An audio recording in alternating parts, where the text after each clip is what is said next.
Bonjour à tous. Welcome to everybody. My name is Alexis Bonnel. I work in the operations department of AFD, working on cross-cutting issues like sustainable development or climate change or whatever, you name it.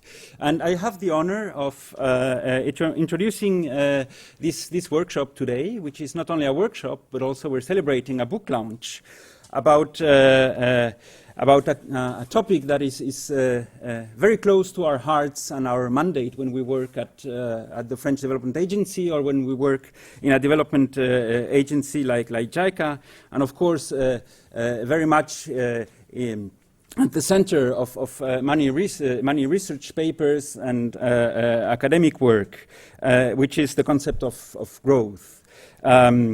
Our slogan at AFD is about shaping sustainable futures, as you can see below our logo there. And when we start reflecting about it, of course, we end up thinking that growth is certainly one major concept that we need to question from time to time.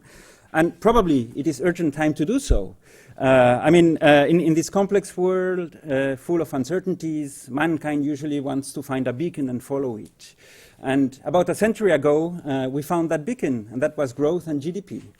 And now we're realizing that the beacon is coming from a lighthouse, and that the lighthouse is built on very inhospitable rocks. So shall we go in that direction? We will know more about it today. There's another element which makes this workshop and book launch quite unique, and that's the unique partnership that is behind this book. It's not only a book that is coming from academia, it also involves two major bilateral agencies, AFD and Jica. And we are delighted to have today for the opening perspectives speeches from Anne Pogam, Director General of the French Development Agency, President Tanaka of the Japan International Cooperation Agency, Melissa Leach, Director of the Institute for Development Studies, IDS, as well as Lawrence Haddad, who is today Senior Research Fellow at the International Food Policy Research Institute, IFPRI, but he was very much involved in the launching of this idea as former Director of the Institute of Development Studies for many years. Without taking any longer, may I give the floor to Anne Pogam for her opening remarks. Thank you. Thank you, Alexis. Good morning, everybody. I am told we have translation, so I will switch to French, if you don't mind. Monsieur le Président de la JICA, cher Monsieur Tanaka, Madame la Directrice de l'IDS, chère Melissa, cher Monsieur Haddad, chers collègues de la JICA, de l'AFD, de l'IDS, chers amis, bienvenue à tous. Je suis évidemment très heureuse de pouvoir accueillir à l'AFD le lancement de cet ouvrage collectif sur la qualité de la croissance, dont je crois que le titre est particulièrement évocateur. La croissance est morte, vive la croissance. Avant de vous dire un peu plus sur le livre et sur les raisons pour lesquelles nous avons voulu le publier, je crois qu'il n'est pas inutile de faire un petit retour en arrière sur la façon dont les bailleurs de fonds ont appréhendé la croissance durant les dernières décennies.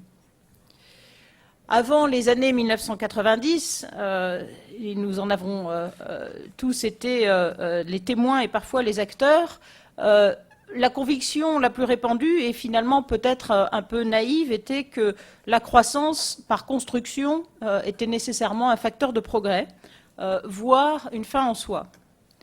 Et que la croissance mettrait fin à la pauvreté, qu'elle était bonne pour les individus et pour l'humanité tout entière. Et c'est vrai, on l'a constaté, et donc il faut s'en réjouir, il y a eu des progrès très significatifs. Des millions, des dizaines et même des centaines de millions sont sortis de personnes, sont sortis de l'extrême pauvreté depuis 1980. Des avancées très significatives ont été faites, qu'il s'agisse de l'accès aux services essentiels ou de la scolarisation, etc. Toutefois, ce qu'on peut observer ensemble, c'est que dans plusieurs régions du monde, l'espoir incarné par la croissance s'est néanmoins heurté à un certain nombre de réalités des années 1980 et 1990, telles que crise de la dette, au pluriel, crise financière, tensions sociales liées à l'ajustement structurel, inflation, etc. Et depuis 10 ans, les questions environnementales et climatiques se sont intégrées de manière croissante à cette équation. Donc aujourd'hui, je crois que nous sommes à un tournant. Et la question fondamentalement est la suivante. De quel monde voulons-nous? C'est la question qui d'ailleurs sera abordée cette année à plusieurs reprises par les 195 pays de la planète dans différentes enceintes internationales. La réponse à cette question, en effet, se joue notamment dans la discussion sur les objectifs de développement durable, qui aura lieu, vous le savez, au mois de septembre à New York. Elle se joue aussi, et elle se jouera dans les négociations sur le climat, qui, nous l'espérons, aboutiront au mois de décembre, à Paris.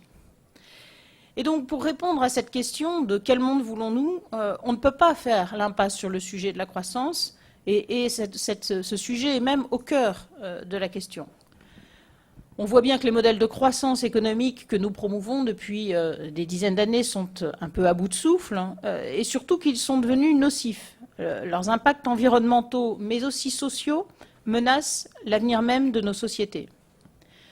Si on s'intéresse aux externalités sociales, ou pour parler plus simplement, si on prend le sujet de la pauvreté, qui est un sujet aujourd'hui universel, on voit bien que les bénéfices de la croissance sont de plus en plus mal répartis. Je ne vous rappellerai pas les derniers chiffres ou les dernières estimations, puisqu'il y a un débat scientifique, mais peu importe, la tendance est très claire sur les chiffres d'Oxfam, par exemple, sur la répartition ou la concentration des richesses. Et dans ces conditions, comment peut-on espérer réduire substantiellement la pauvreté alors que les inégalités s'accroissent et que la croissance s'essouffle? Alors la réponse classique des économistes consisterait à se contenter, si je puis dire, parce qu'en soi, ça n'est déjà pas facile, se contenter donc d'augmenter fortement le niveau de la croissance sans toucher à ses paramètres fondamentaux. Le problème, c'est que si on veut préserver les écosystèmes, l'atmosphère, les océans, cette option, en réalité, n'en est pas une, nous le savons tous, elle nous conduit plutôt au suicide collectif. Et donc, pour réduire la pauvreté, dans une démarche de soutenabilité à la fois sociale et environnementale, il faut marcher sur deux jambes. Il faut simultanément travailler à réduire massivement les inégalités, ce qui implique création d'emplois de qualité, des politiques fiscales, des politiques de protection sociale adaptées et ambitieuses. Et dans le même temps, il faut transformer, en accompagnant leur décarbonation, les modes de production, de distribution et de consommation, de telle sorte qu'ils deviennent durables. Autrement dit, il faut changer radicalement le modèle de croissance. Et je crois qu'on peut essayer de tourner le problème dans tous les sens, à la façon d'un Rubik's Cube. La réduction de la pauvreté et des inégalités, la préservation de l'environnement, la lutte contre le changement climatique sont des thèmes qui sont liés. Aucun de ces défis fondamentaux du XXIe siècle ne pourra être relevé si on ne change pas notre approche de la croissance économique. Et pour changer cette approche, il faut donc en changer finalement nos représentations et donc ces indicateurs. Et le but de cet ouvrage que nous lançons donc aujourd'hui, c'est d'apporter notre pierre à ce débat fondateur. Alors je veux remercier ici tous les auteurs qui y ont contribué, dont le professeur Aglietta. Notre démarche collective s'inscrit bien entendu dans la droite ligne d'un certain nombre de travaux qui l'ont précédé, les travaux du PNUD, la commission Stiglitz-Sen-Fitoussi ou encore les travaux plus récents de l'OCDE. L'objectif, bien sûr, c'est d'alimenter ce débat avec vous ce matin et puis de le porter à l'extérieur des murs de nos institutions. Et le défi, finalement, pour nous tous, en dépit des contraintes économiques et de finances publiques fortes qui contraignent l'action publique en particulier, c'est de nous engager, je crois, de manière absolument résolue dans ce changement de modèle. Et en tant qu'acteur et financeur du développement, pour ce qui concerne l'AFD, la Jica, mais aussi l'ensemble de nos institutions sœurs, je crois que nous avons un rôle et même une responsabilité particulière à jouer dans ce domaine. Nous pouvons, et je crois que nous devons, c'est un devoir, de prendre l'initiative non seulement de ces débats, mais aussi de la transition et donc de la traduction dans les stratégies opérationnelles et les actions que nous finançons. Et de ce fait, je crois que 2015 est une opportunité historique pour l'ensemble des acteurs de faire avancer le débat. Et donc c'est un moment très propice et très opportun pour cette publication en ce début d'année et pour les échanges que nous aurons ce matin. Je vous remercie.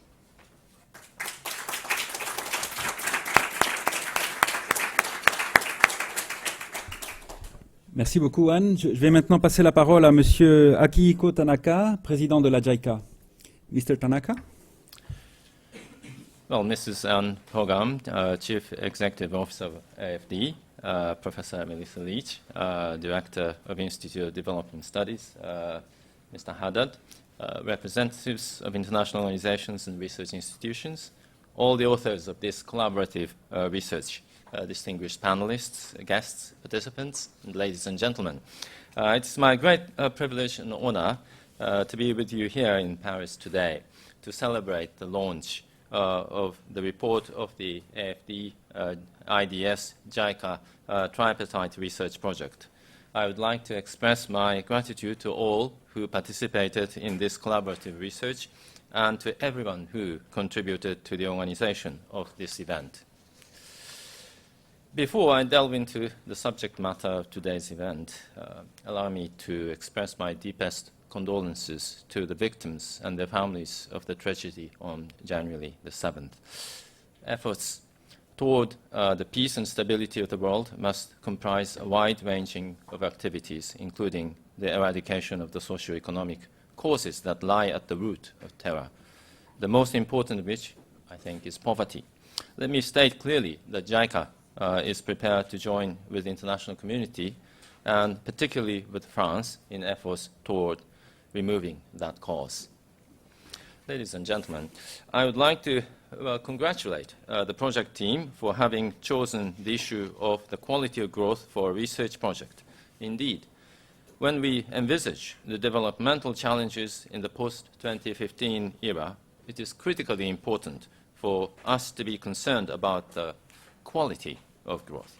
I share wholeheartedly the authors' views as they point out that the 20th century definition of growth must be left in the 20th century, and the 21st century must have a new one. This is because growth up to the 20th century has not necessarily led the international community to the point where it would like to be. True, we have seen a steady decline in absolute poverty overall and improvements in many indicators of the MDG framework, thanks largely to continued economic growth. However, we have not only been unable to achieve what we wanted to achieve, but we are also faced with new challenges. That is to say, on the one hand, there are still more than 1 billion people living in abject poverty. And on the other hand, even in regions where economic growth has been remarkable, we are seeing emerging problems. For example, East and Southeast Asian countries are said to have achieved successfully in realizing a magnificent economic development without worsening domestic economic disparity.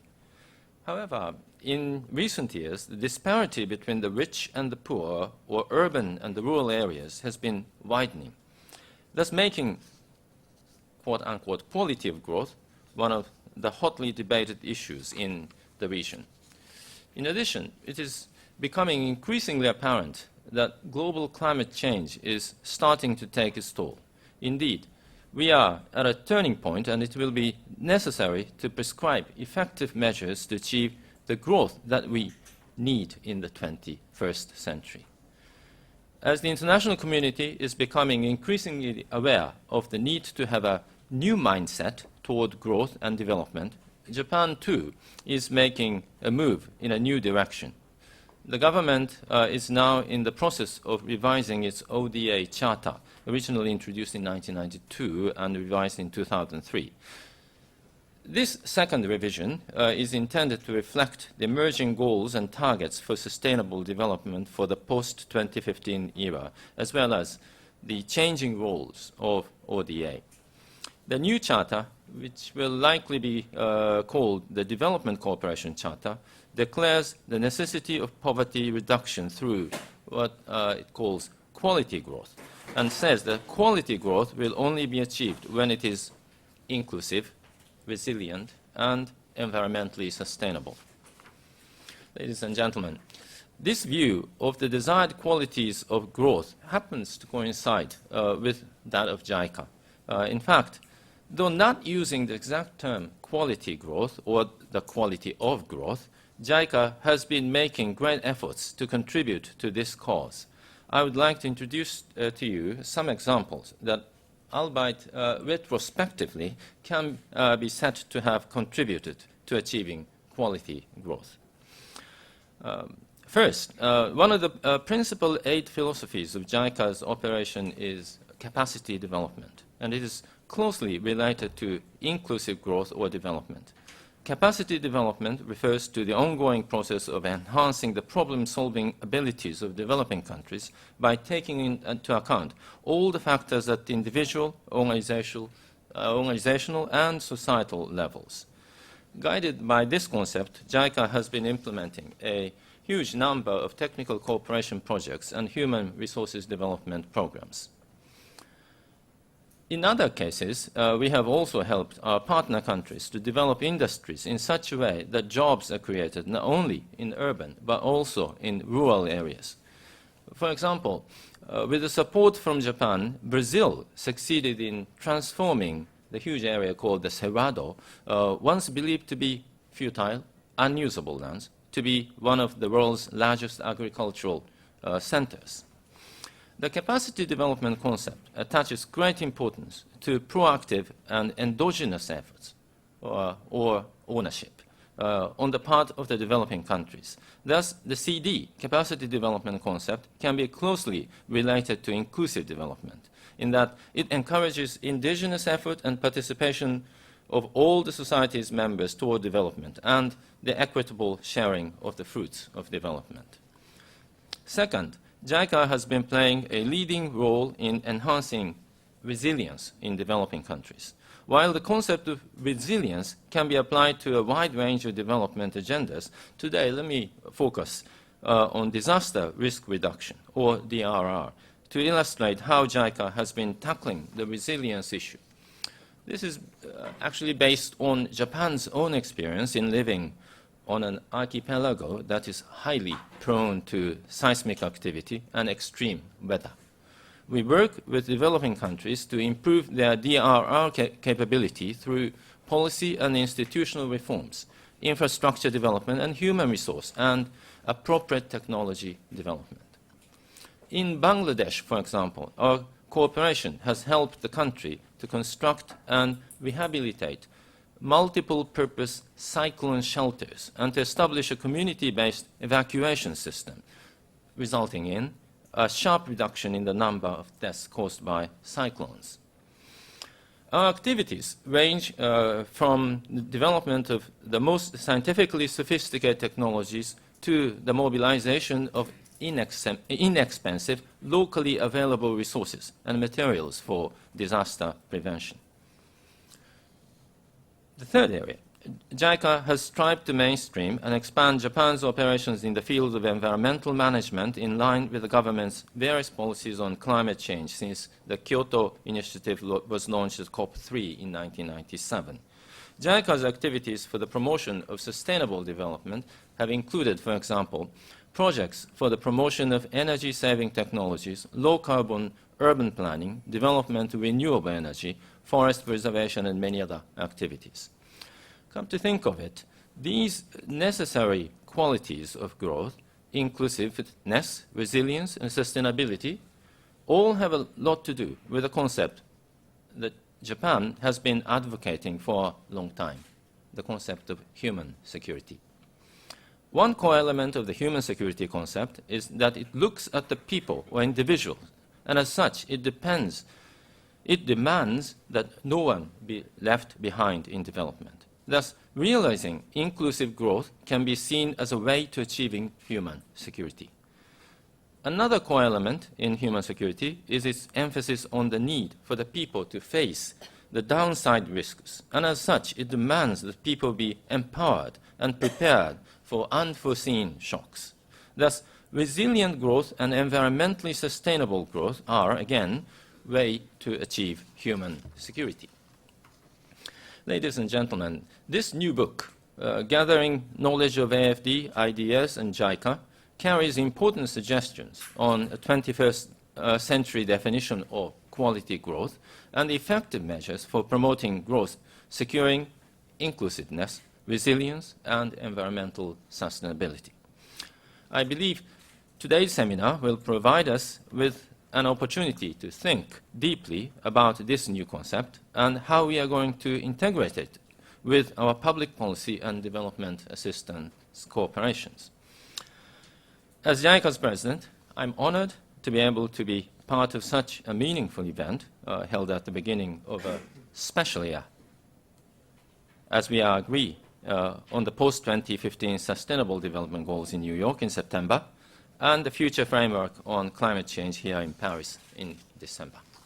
Thank you very much.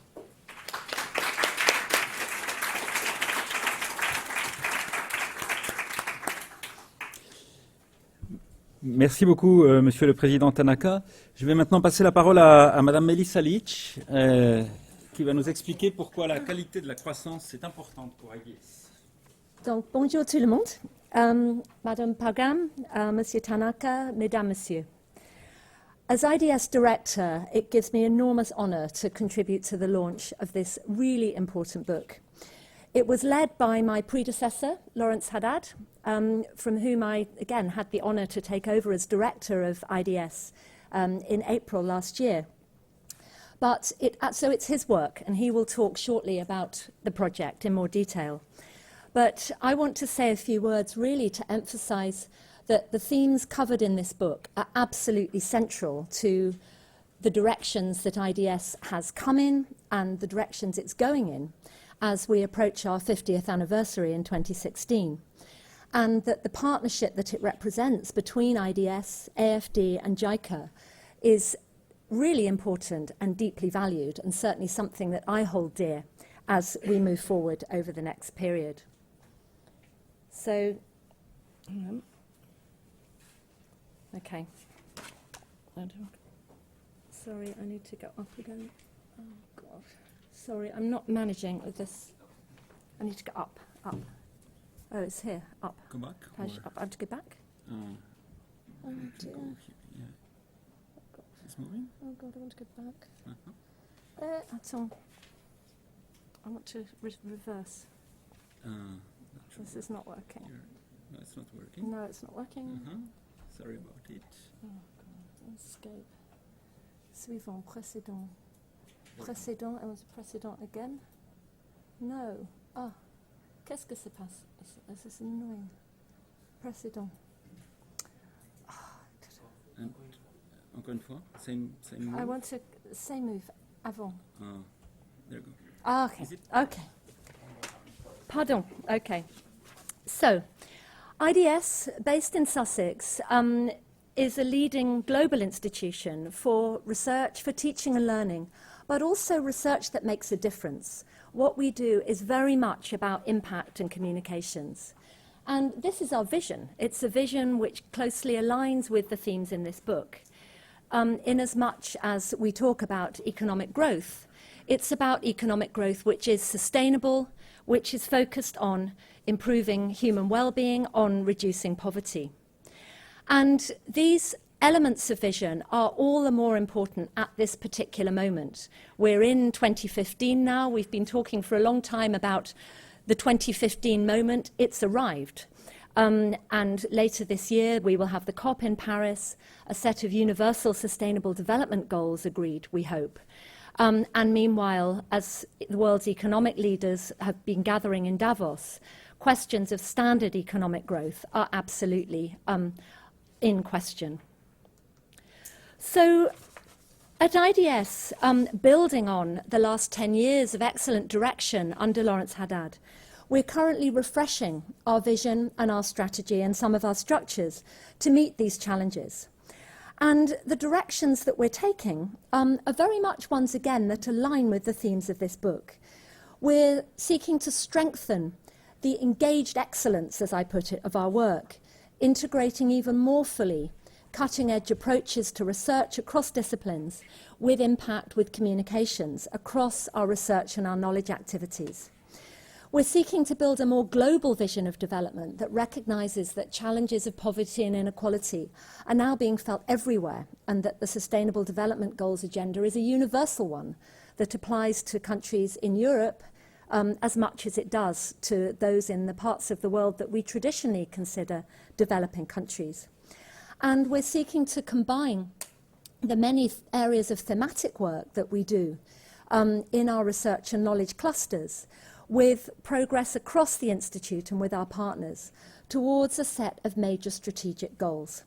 And these we're elaborating at the moment, but they centre on these: reducing inequalities, on accelerating environmental sustainability, and on building inclusive and secure societies. So these directions require more than ever for us to move away from standard economic growth patterns, and I think it's fairly obvious that there's a strong alignment between the themes of the quality of growth and particularly the dimensions that the book emphasises around incorporating environmental costs and externalities, especially of climate change, the need for inclusive development, especially generating employment for growing populations, and the need for development that's resilient to shocks, such as the financial, food and health shocks that have rocked the world and caused so much harm in recent years. So I think we've also seen over the last year, and very recently, really important new evidence of, first of all, inequalities and their fallout. There's a lot of evidence in the book, but it links up, of course, with some of the big picture publications and statements that we've seen in recent months, whether it's Thomas Piketty here in Paris, and evidence that inequalities are now greater than they have been at any point in recent decades and rising fast, to the work of Richard Wilkinson and Kate Pickett. Richard will be speaking later this week at IDS on his work on the spirit level and why inequalities harm everybody, and actually linking those questions now to questions of sustainability. Or we had the report that Oxfam published very recently, which shows quite startling figures around the extremes of inequality that we're now seeing in the world. Equally, the threats to sustainability are underlined by accumulating scientific evidence, such as the new piece published in Science just last week by Will Steffen and colleagues, which build on the important work on planetary boundaries that a large group of scientists produced in Nature in 2009, arguing that thresholds and limits in the Earth's systems and the ways that trajectories of human and environmental change have emerged are bringing us ever closer to boundaries, to thresholds in the Earth system. And the recent evidence last week suggests that two core boundaries in biosphere integrity, biodiversity, and climate change have the potential actually to drive the Earth into a thoroughly new state if transgressed. So the planetary boundaries discourse is just one of a number saying that business as usual is not an option if development is to keep the world within, as put here in dramatic terms, a safe operating space for humanity. One of the popular conceptions that we at IDS have been engaging with as well is a way of putting actually what many thinkers in development economics and others have been saying for decades, and this book endorses.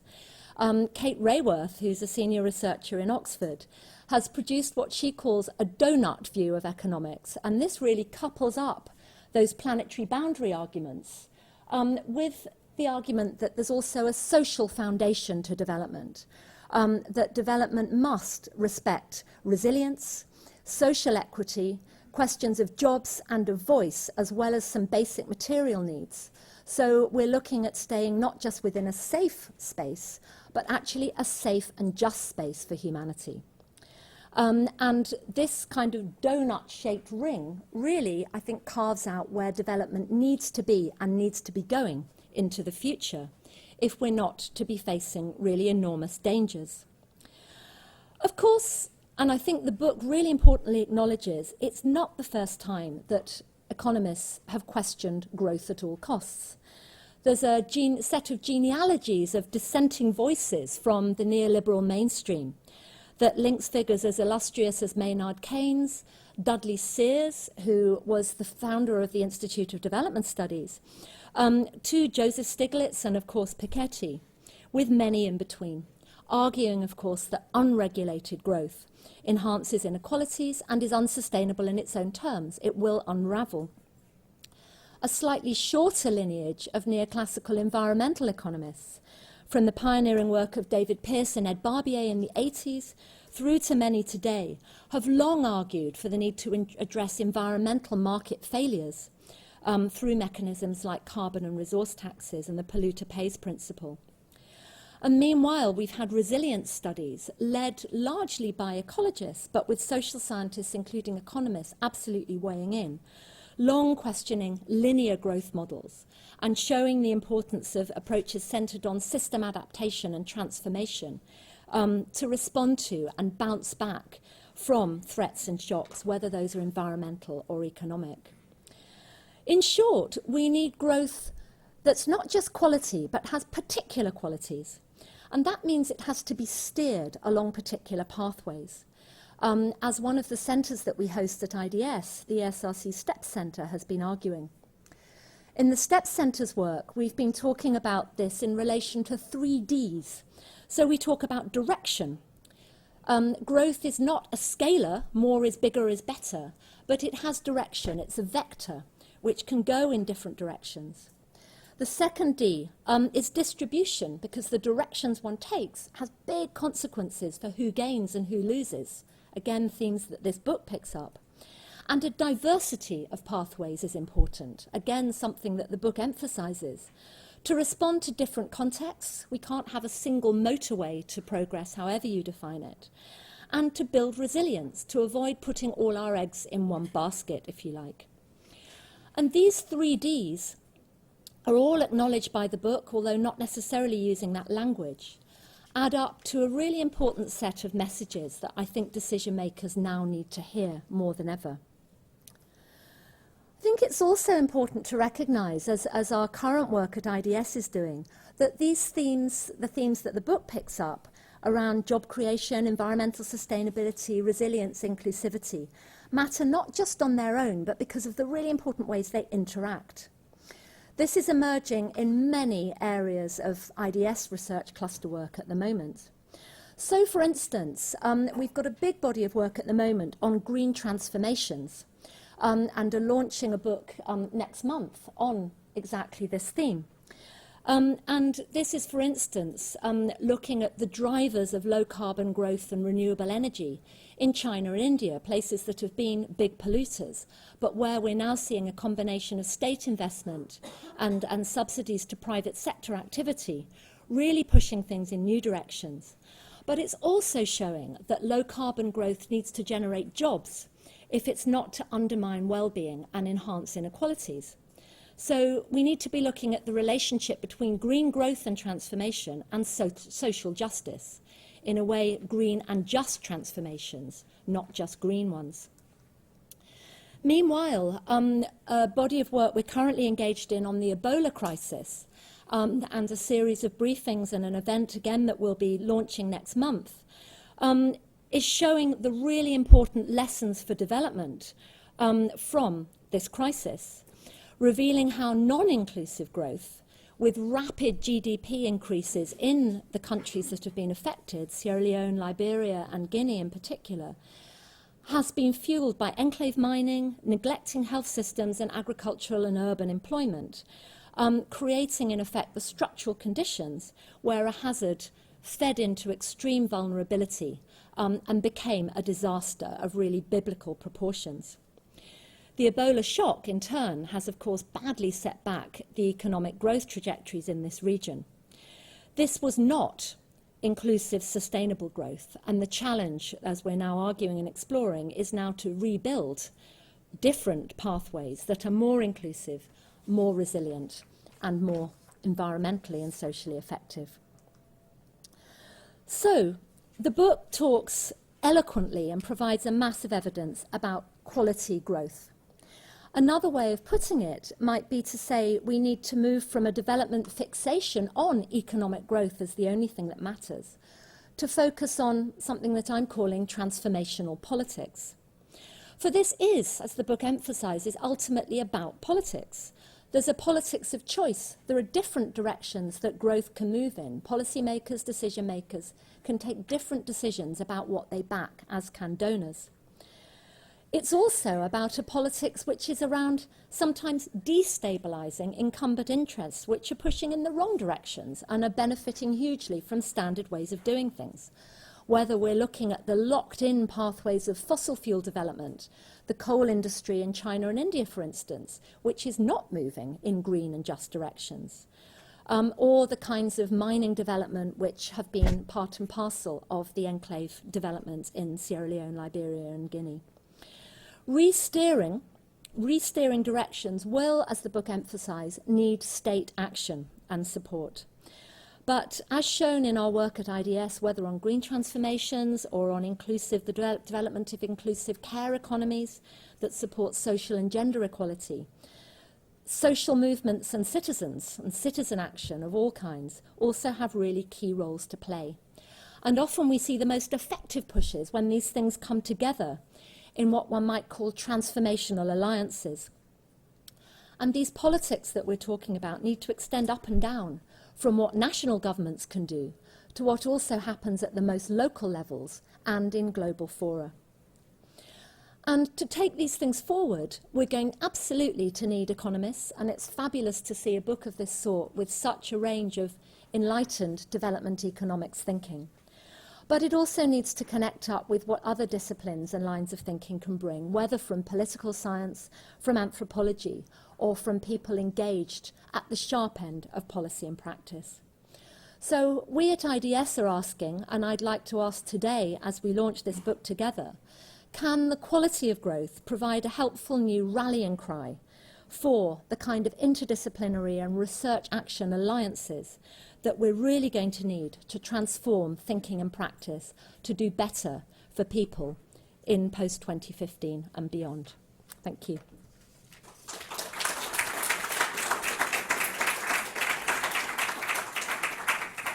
Merci beaucoup, Madame Leach. Pour conclure cette séance introductive, je vais maintenant passer la parole à Monsieur Lawrence Haddad, qui, comme je l'expliquais tout à l'heure, a également dirigé pendant plusieurs années IDS, avant d'être aujourd'hui Senior Research Fellow à l'International Food Policy Research Institute.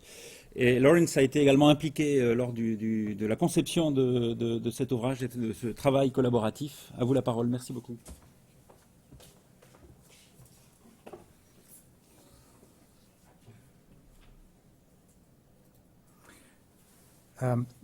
It's all my fault, this book.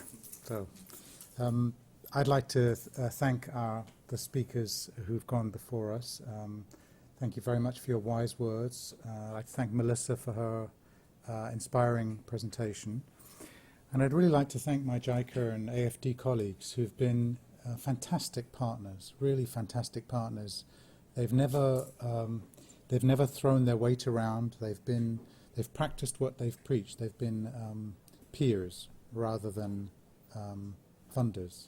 So that's rare, and I want to acknowledge that and thank them for that. Why did we pick this title for this book? In the UK, I don't know if it's the same case in other countries that have monarchies, but when one monarch dies, say the king, you say the king is dead, long live the king, if it's a new king. If it's a new queen, you say long live the queen.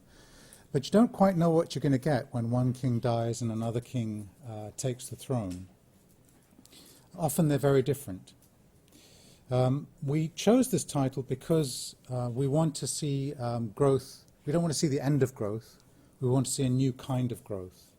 That's why we have long-lived growth. We also chose this title because we feel like the existing definition of growth has been sitting on the throne for way too long.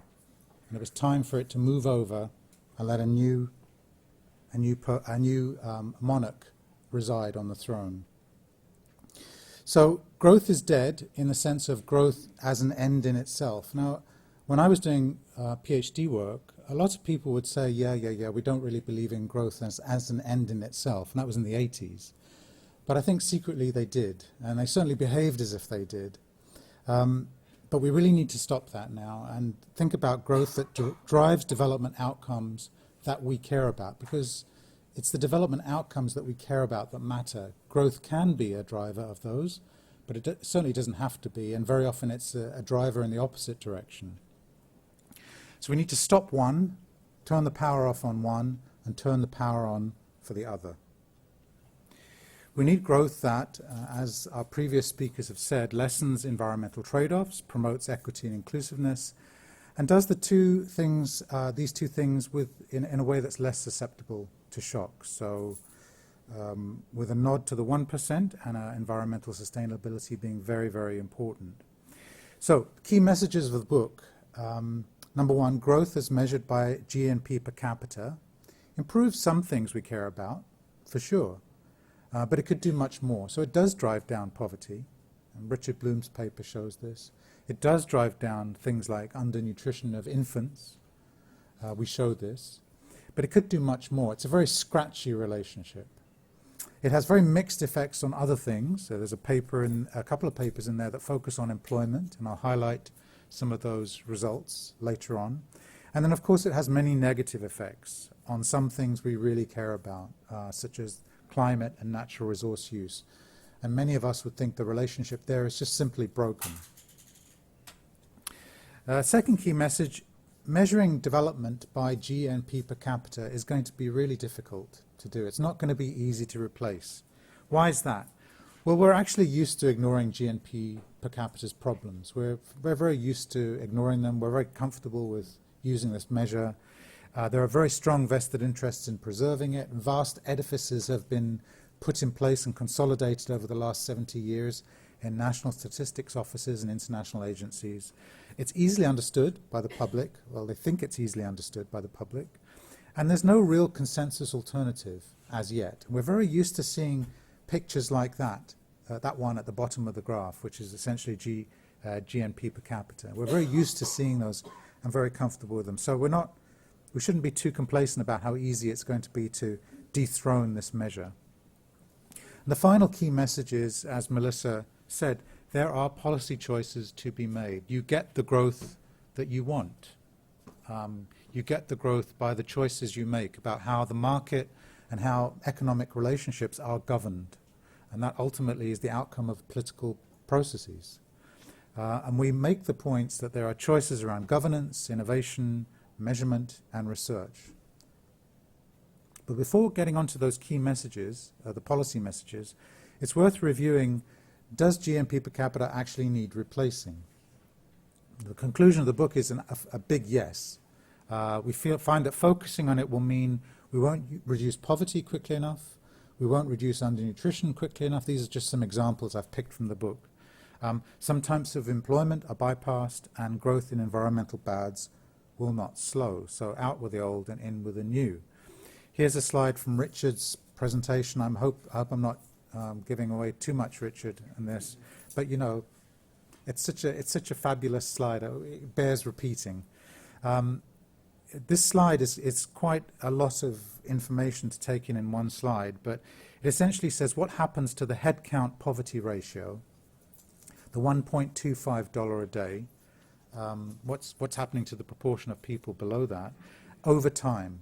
And the World Bank projections, or World Bank has said, actually we can get to close to zero poverty by 2030, because look what's happened to 2010. It's essentially following a straight line, and when you get to 2030 it'll be close to zero. Well, Richard's paper does a brilliant job of basically deconstructing that and saying, actually, the growth we're going to get, if we get it, is not going to be as poverty reducing as it has been in the past, because of where the growth is happening and where the poverty is. And Richard will explain that in much more detail, but it's about the geographical distribution of poverty.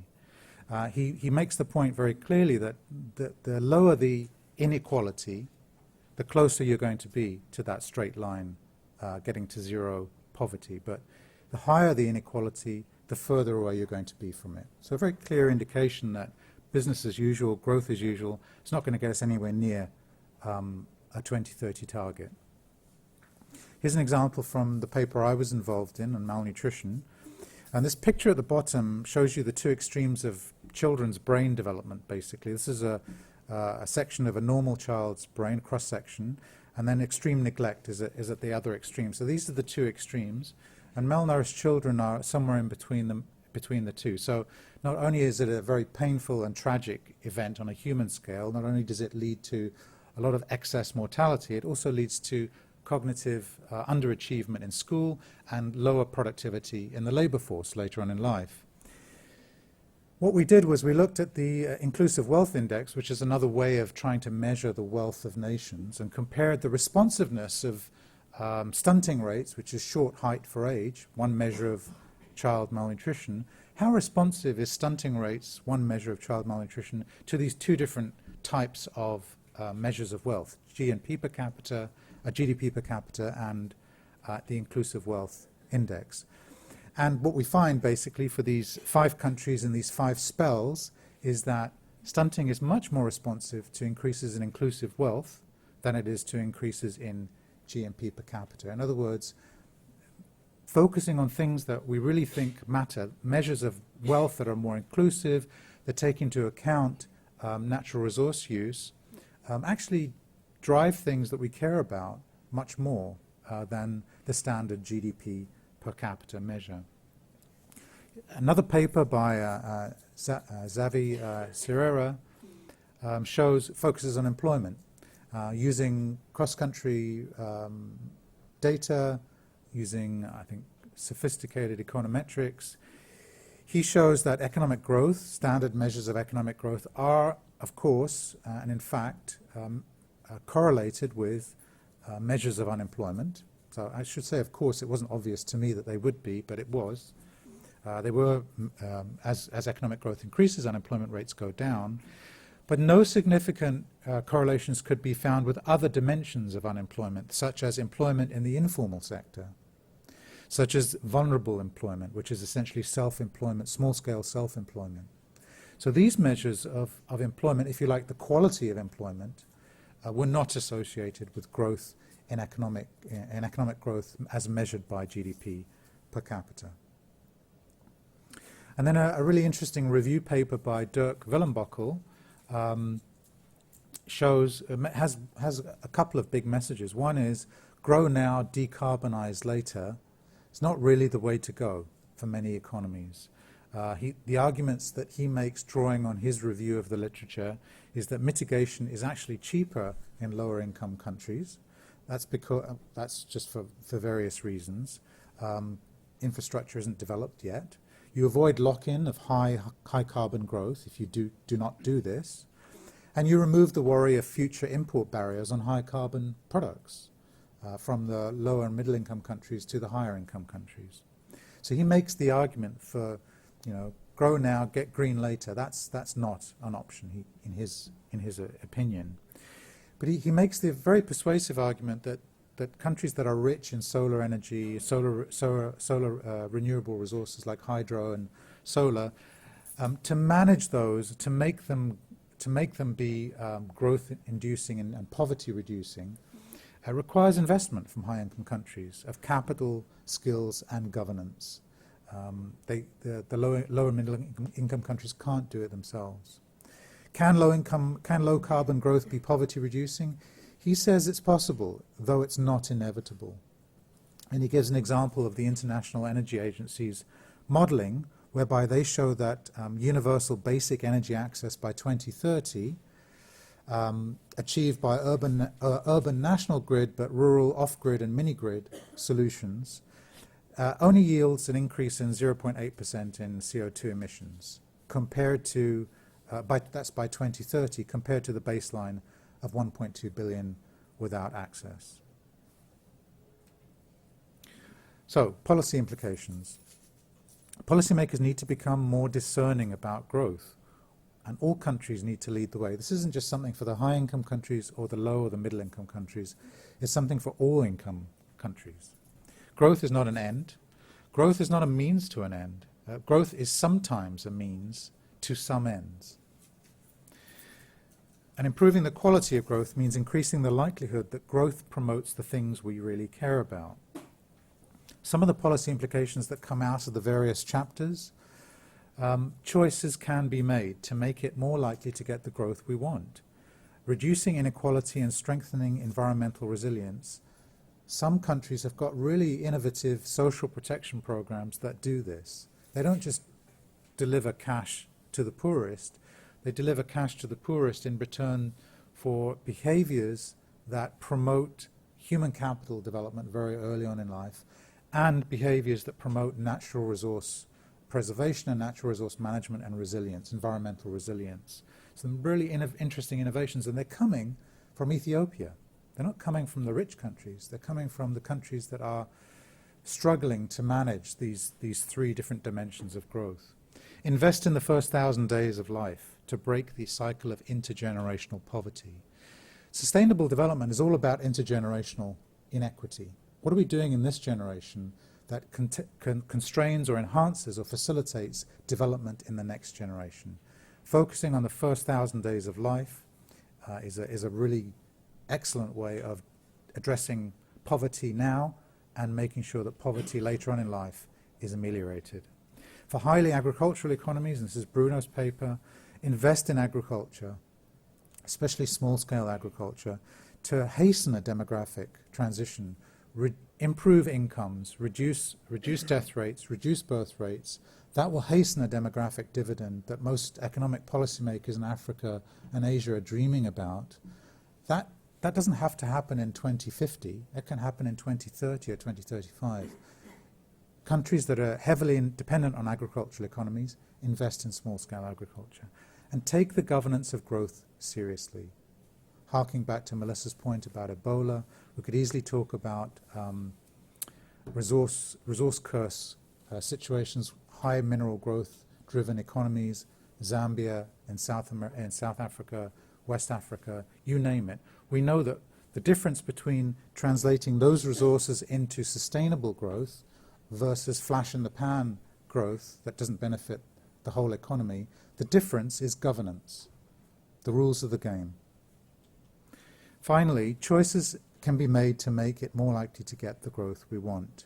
This is continuing. Introduce tax and investment incentives to promote innovations that minimize environmental trade-offs. R&D can be a powerful tool. Invest in capital skills and governance, I've mentioned this already, that make solar power and hydropower, which are just another type of potentially a resource curse resource, make that into a positive resource windfall, if you like. And finally, develop new measures of growth, ones that include quality as well as quantity. And this is a big responsibility of the SDGs. I haven't seen as much progress on this as I would like to see in the SDG framework. I'm worried that we're not going to get a really serious measure in the set of SDGs that are finalized in September. And you would expect me to say this as a researcher, but support research that underpins these issues and generates further case studies on the quality of growth. These are not easy issues. It's not easy to get growth that reduces poverty, is inclusive, allows the sustainable management of natural resources, and reduces GHGs. It's not easy. It requires research, innovation, and understanding. And we've just finished Davos, the World Economic Forum, and I'm still sad they call it the World Economic Forum. I think they should call it the World Development Forum, or maybe even the World Sustainable Development Forum, because that's really what we're all about. We're not about World Economic Forum, we're about World Sustainable Development Fora. Thank you.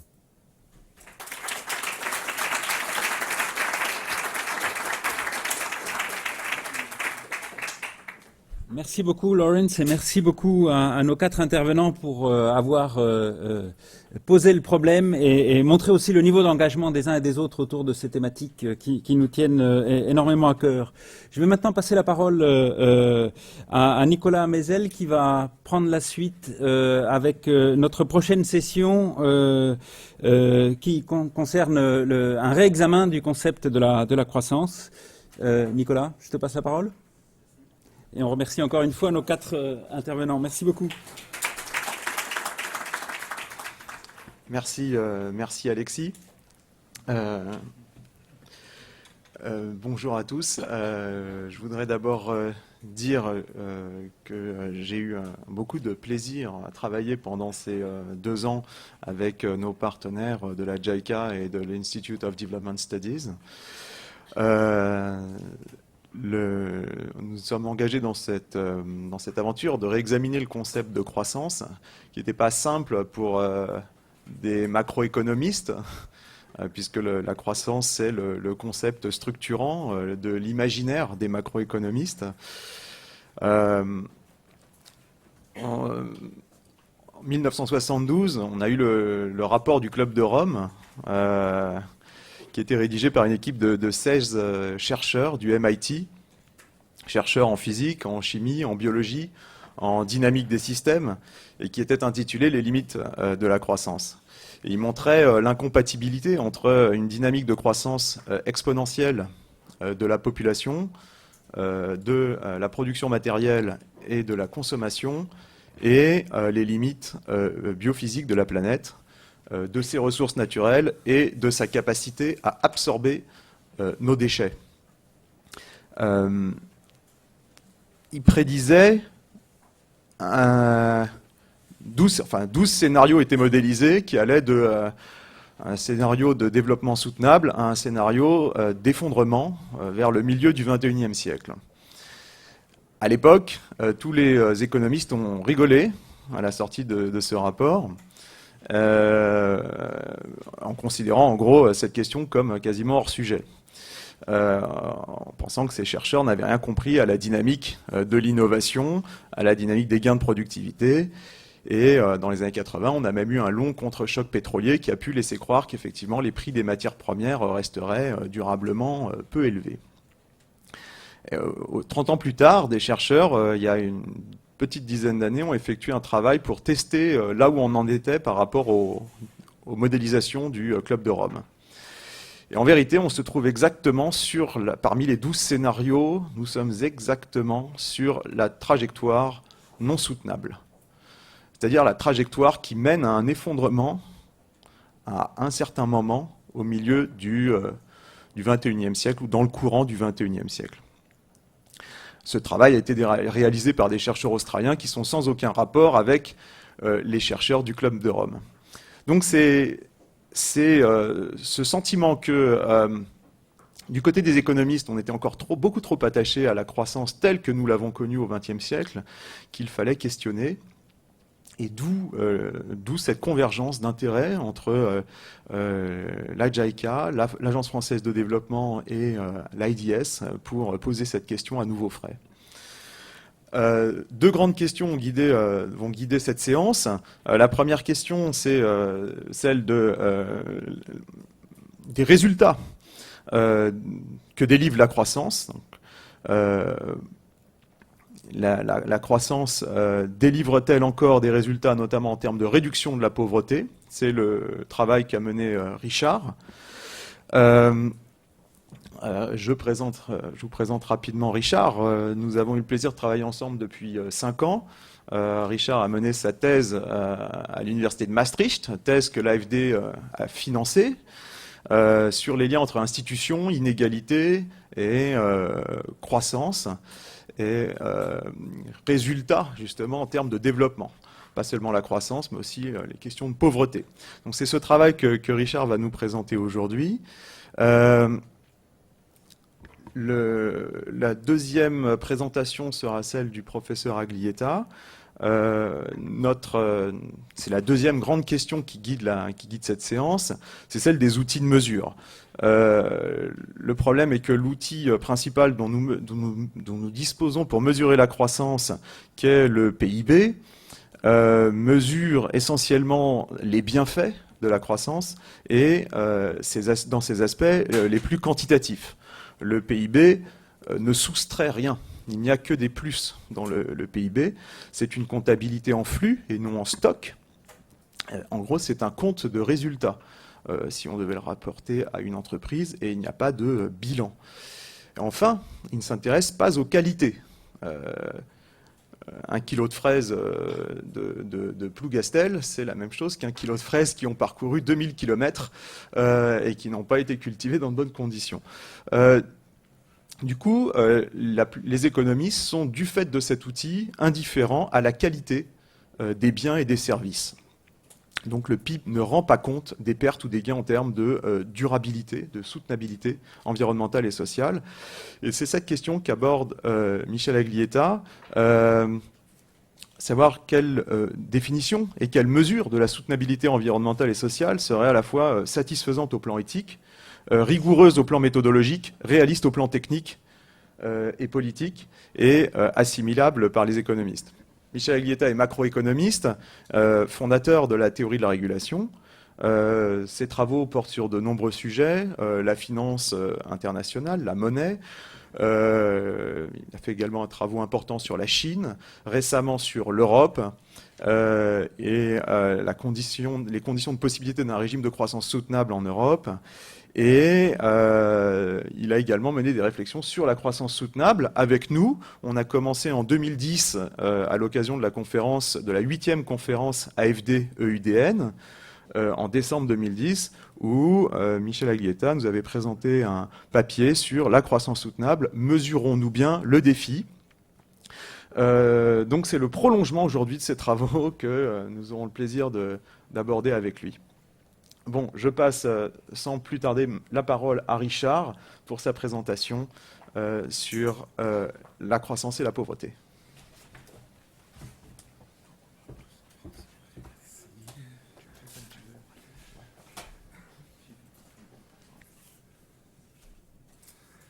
Thank you, Nicolas, for the nice introduction. I don't have that much to say because the punchline slide has already been shown, but I'll explain a little bit more. The paper is called Poor Trends, and it's chapter 2 in the book. And we really so I'd like to start with a quote, because we were looking at what the World Bank was doing, and we were a little bit puzzled by it, and that's the start of this entire of this paper and a few related papers. So here's Jim Kim, the World Bank president at University of Georgetown in April 2013, where he's giving this famous quote. He's saying, "We are at an auspicious moment in history when the successes of past decades and an increasingly favorable economic outlook combine to give developing countries a chance for the first time ever to end extreme poverty within a generation." And this goal then is based obviously on a few studies that the World Bank has done. I'll talk about that in a second.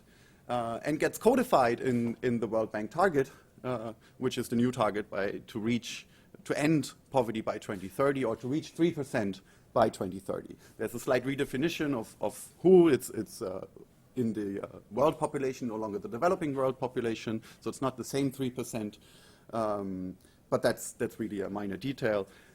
The message of this paper is that we don't really believe this is going to happen. I'll show you why in a second. And the main message is that growth as we know it is not going to be able to end poverty. So we don't, for two reasons. We don't have enough of it, and we don't have the right kind of it. And I'll get into detail in a little bit, but I want to start with the good news. So the good news is the world has been growing fast in the past and has been growing a lot faster since 2000. So this, the upper dashed line that you see is consumption growth per capita, 10-year moving average, so it's always the past decade that you see. In 1990, it's the 80s. And you see that consumption growth, which is really what we care about when we talk about poor people, has picked up. It's been very fast in the developing world, So world is the developing world. And it's picked up since 2000, but most notably, it was negative in the 80s in sub-Saharan Africa, mostly throughout the 90s. And then it starts turning positive in the middle of the 90s, and it starts accelerating substantially in sub-Saharan Africa after the 2000s. And this is really why a lot of people thought that this decade and the coming decades are going to be very different than the past, because they've been looking at this data. But you also see another thing, which is that sub-Saharan Africa has by far not been growing as fast as the rest of the developing world. Mind you, sub-Saharan Africa is included in this upper line, and if we were to exclude it, the upper line would actually be substantially higher. So let me turn to the bad news. And this is the slide you've already seen. So what we do in this paper is that we develop a methodology for projecting poverty headcounts, which I won't get into. It's very accurate. All you need for it is an assumption towards how much countries are going to grow and how the inequality is going to develop, which is usually the Gini coefficient. And you see this, that here in 2010, where there's the real data and this is our data, they link up perfectly, which is what you would want if you have a method that works well. You see that in the past, from 1980 to 2010, poverty reduction has roughly proceeded at a pace of 1 percentage point per year. So if you're at 52% in 1980, you're approximately at 22% in 2010, right? And the Millennium Development Goals from 1990 to 2010, you have the halving from 40% to 20%, a reduction of 20 percentage points, which is quite a lot, right? If you extend this line and this linear trend, well, then 2010 to 2030, that's another percentage points per year. By 2030, you're almost exactly at zero, right? Which is one of the motivations of the World Bank proposing this target, because they thought this would be a very aspirational goal. And then they did a few computations, and they asked themselves, what is required in order to reach this target? Well, if the entire developing world would grow at a pace of 4.5% per year, so this per capita growth in consumption, not GDP, which would have to be substantially higher, yeah, then this would be possible. But the problem is, this means every single country in the developing world would have to grow at the average pace of the last 10 years.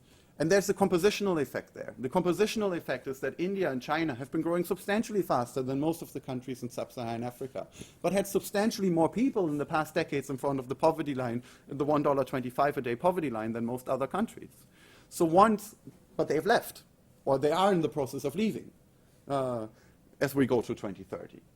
So here's the problem. You're now putting a burden on a lot of countries that you're asking to grow much faster than we have any historical proof for them being able to grow in order to be able to reach this goal.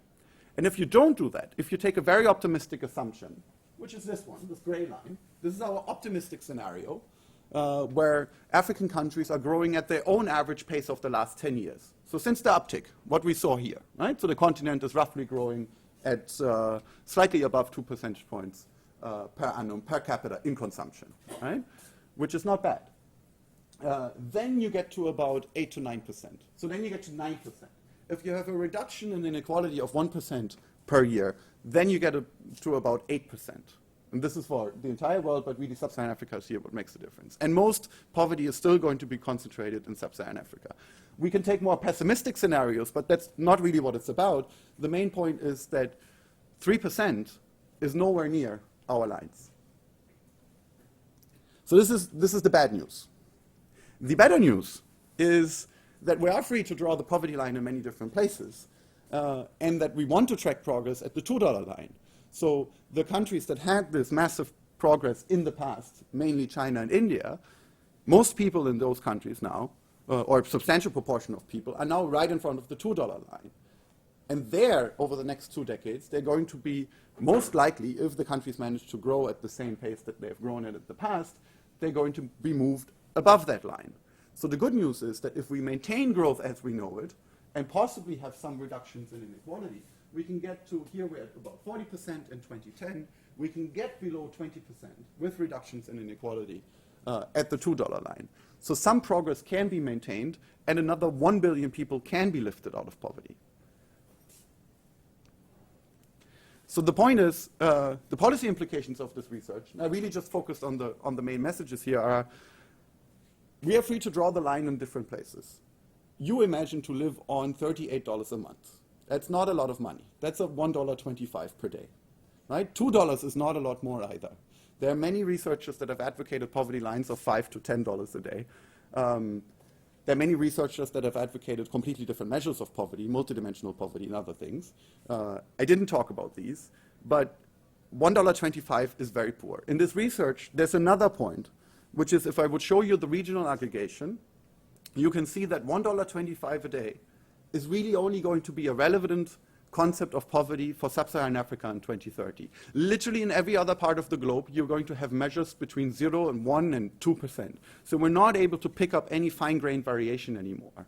We need to really get rid of this $1.25 a day poverty line. It's not going to be a relevant goal, right, for sub-Saharan Africa, but not for the rest. So on this basis, we say high aspirations are very good, but they need to be realistic and focused. We need to know who we need to focus the resources on, and not dream in development either.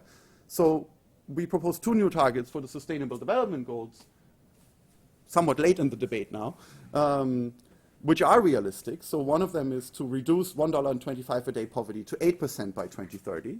That's a 12 percentage points reduction. And to reduce the proportion of the population living below $2 a day to 18%.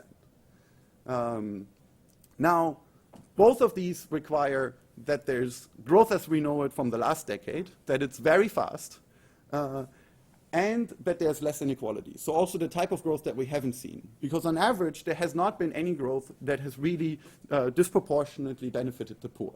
This growth we haven't seen yet. That's the type of growth that we need in order to get to these goals. A major point that I didn't say yet, apart from poverty being concentrated in sub-Saharan Africa, the problem is also that population pressures, and that's something Bruno Losch is going to talk about a lot later, population pressures in sub-Saharan Africa are such that we're going to see a repeat of what we've seen in the past, that although the poverty rate in sub-Saharan Africa is going to go down, the number of people in sub-Saharan Africa that are poor is actually going to go up. So even in our optimistic scenarios, you end up with 500 million poor people in sub-Saharan Africa in 2030. That's not very good news. And that's at the $1.25 a day line. Big questions then are, open-ended questions are, where is this growth going to come from? Right? So there are these optimistic projections have actually been revised down. Nobody knows if China is going to be able to actually sustain the same breathtaking pace it has sustained for more than 20 years. We don't know if it's the right kind of growth, which is something that Michel Guetta will talk about. And we don't know if it will lead to structural transformation at all, or which sectors it's going to affect, which is something that Bruno Losch is going to talk about more. And that's it from my side.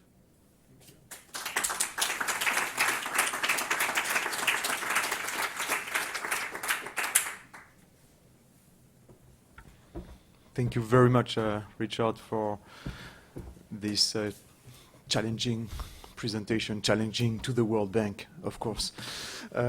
Michel, the floor is yours. Merci beaucoup. Je vais prendre la même tradition que les orateurs précédents, puisque nous avons la traduction simultanée, donc je vais parler aussi en français, comme tout le monde. Donc, le papier que je présente dans le livre a essentiellement 3 objectifs. Donc, 3 objectifs qu'il faut avoir en tête. Le premier, c'est de dire qu'il nous faut un cadre d'analyse qui soit global. La force du PIB, c'est un cadre d'analyse global.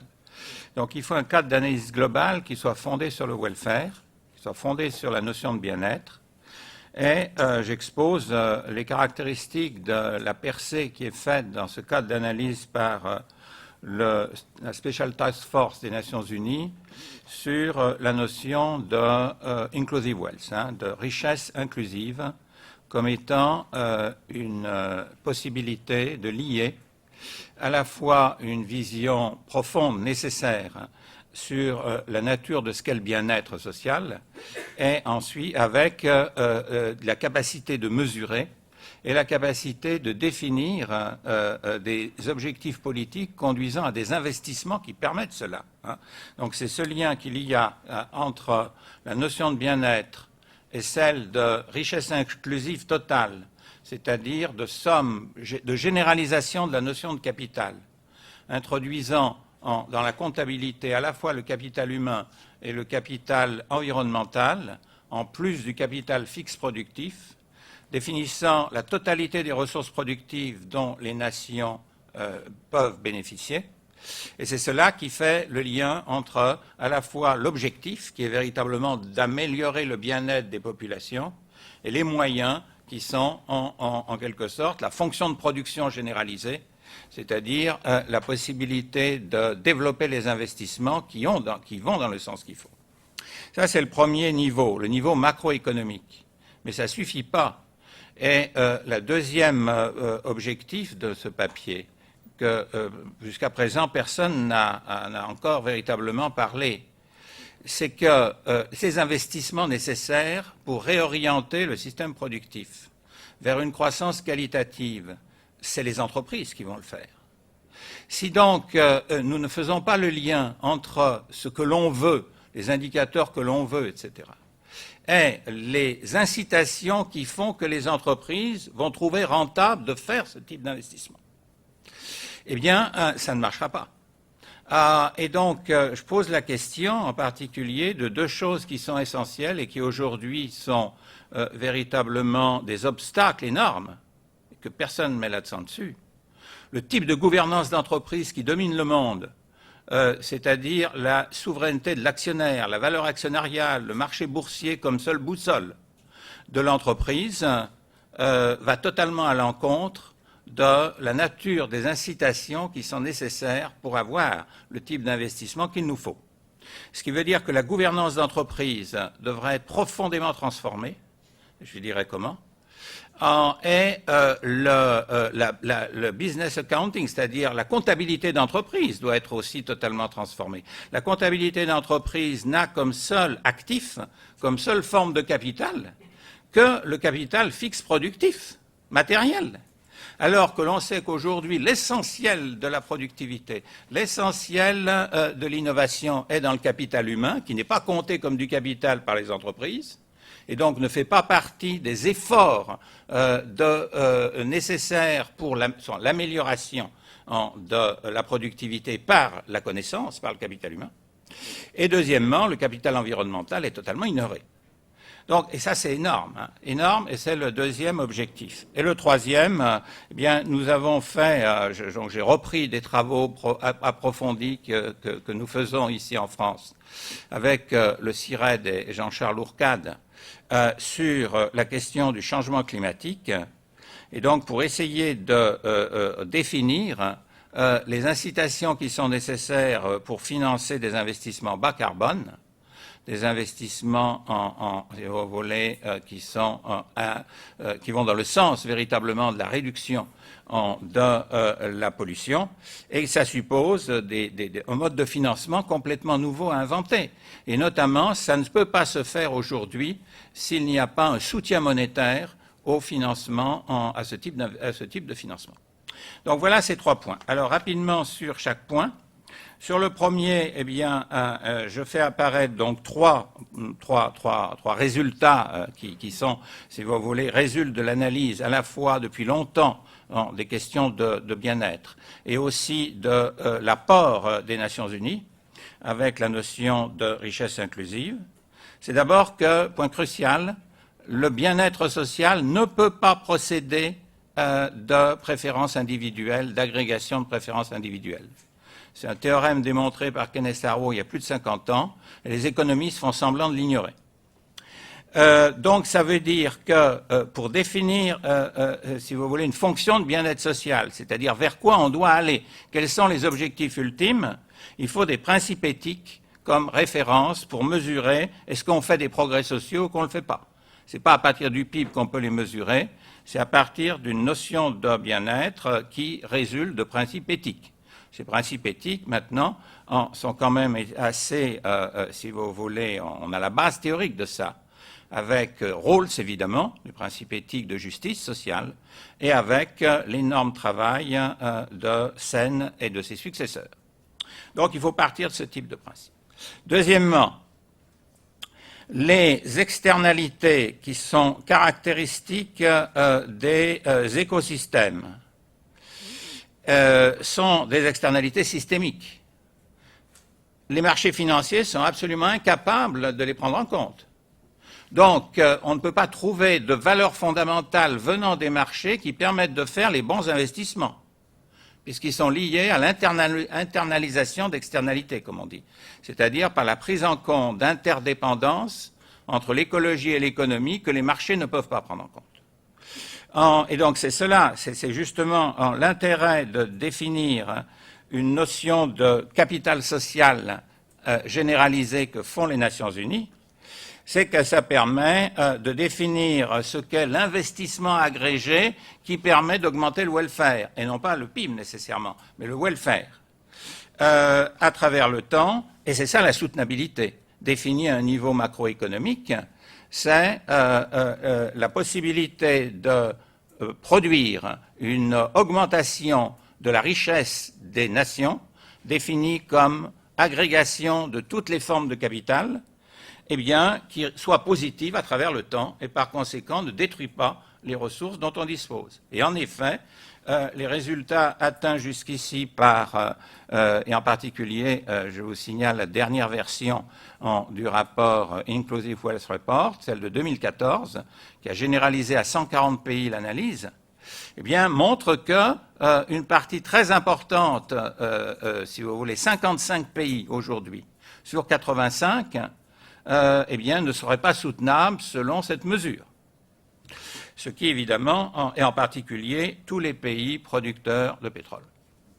Ce qui veut dire quoi? Ça veut dire que ces pays perdent évidemment du capital naturel au fur et à mesure où ils exploitent le pétrole, et ils ne redéploient pas le capital sur d'autres actifs suffisamment pour que leur investissement net global soit positif. La négativité de la réduction du capital fossile qu'ils ont sur leur sol n'est pas compensée par un redéploiement de cette fonction de production généralisée qui permettrait au bien-être de progresser.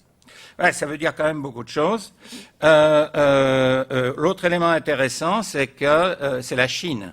La Chine reste le pays qui, à travers l'indicateur de Inclusive Wealth, croît le plus vite, c'est-à-dire progresse le plus dans la soutenabilité.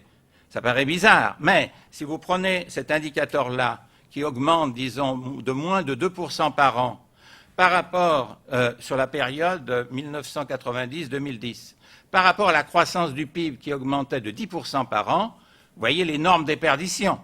Qu'est-ce qui laisse positif l'indicateur de richesse en Chine? Eh bien, c'est évidemment que 400 millions de gens, on parlait de la réduction de la pauvreté, disons 80% de la réduction de la pauvreté dans le monde dans les 20 dernières années vient de Chine. C'est quand même ça l'essentiel, il faut le dire. Et donc, quand vous faites monter une population sur 400 millions de gens en 20 ans, il est vrai que vous faites de la richesse inclusive. Mais évidemment, la destruction de l'environnement et l'inégalité jouent dans l'autre sens, et donc on a des résultats intéressants déjà. C'est ça que je veux dire. Autre résultat intéressant, l'Allemagne et la France vont en sens contraire des États-Unis et du Royaume-Uni. États-Unis et du Royaume-Uni croissent le plus vite en PIB par tête sur 20 ans. En termes de l'indicateur de richesse inclusive, c'est la France et l'Allemagne qui sont bien meilleurs que les États-Unis et l'Angleterre. Et il y a plein de raisons pour ça. Voilà ce que je voulais dire sur le premier point. Donc, il y a déjà des bases. Ce qui veut dire que là, vous avez une démarche progressive qui peut avancer, et je pense qu'il faut se mettre dans ce type de démarche, parce qu'elle a l'avantage d'être macroéconomique et d'être globale. Donc, d'être globale. Deuxièmement, macro-micro. Eh bien, je rappelle, je vais aller vite puisque je l'ai déjà dit, le modèle de la valeur actionnariale, c'est-à-dire le modèle dominant de gouvernance, est totalement en contradiction avec les types d'investissements qu'il faut faire. Ces types d'investissements sont beaucoup trop risqués pour les critères financiers de la valeur actionnariale et en conséquence, ils sont ignorés par les entreprises. Vous voyez, aujourd'hui, les entreprises occidentales sont assises sur des montagnes de cash, elles ne veulent pas investir, car elles ne voient pas le type de rentabilité qu'il faut pour pouvoir investir productivement et investir productivement dans le sens qui nous intéresse. Donc ça c'est crucial. Il faut pouvoir arriver à faire en sorte que la gouvernance prennent en compte tous les actifs de production, et dans tous les actifs de production, il y a évidemment les actifs immatériels, c'est-à-dire les capacités, les connaissances, le savoir collectif que tous les partenaires de l'entreprise apportent à l'entreprise, ce qui veut dire qu'il faut passer d'une gouvernance actionnariale à une gouvernance partenariale. Et ça, c'est une première transformation sans laquelle on n'avancera pas dans le domaine de modifier la qualité de la croissance. Qualité de la croissance suppose changement de la qualité de la gouvernance des entreprises. Deuxièmement, ça suppose évidemment une transformation de la comptabilité. Et il faut absolument que le capital humain et le capital environnemental entrent dans le capital, mais pas seulement au niveau macro, c'est-à-dire national, mais aussi au niveau des entreprises. Sinon, comment voulez-vous qu'il y ait une vue des entreprises en termes de business model sur dire, ben voilà, ce type d'investissement est plus rentable que l'autre, s'il n'est même pas mesuré comme capital. Il n'apparaîtra pas comme un investissement rentable. Voilà le deuxième élément qui est essentiel. Et il faut évidemment des investisseurs financiers responsables qui ont des vues de long terme et qui ont eux aussi une comptabilité qui permette de jouer leur rôle, qui eux vont, transformer, faire apparaître les caractéristiques d'une bonne gouvernance d'entreprise dans les valeurs financières. Puisqu'il faut que les valeurs financières, à partir duquel l'épargne est allouée, rendent compte des besoins du bien-être, c'est-à-dire rendent compte des besoins des bons investissements qu'il faut pour avoir une croissance soutenable. Si la finance ne fait pas ce travail de l'orientation de l'épargne, rien n'avancera, puisque les investissements ne se feront pas. Voilà, donc ça, c'est quand même ça qu'il faut mettre en avant. Troisième chose, donc, c'est finalement l'exemple.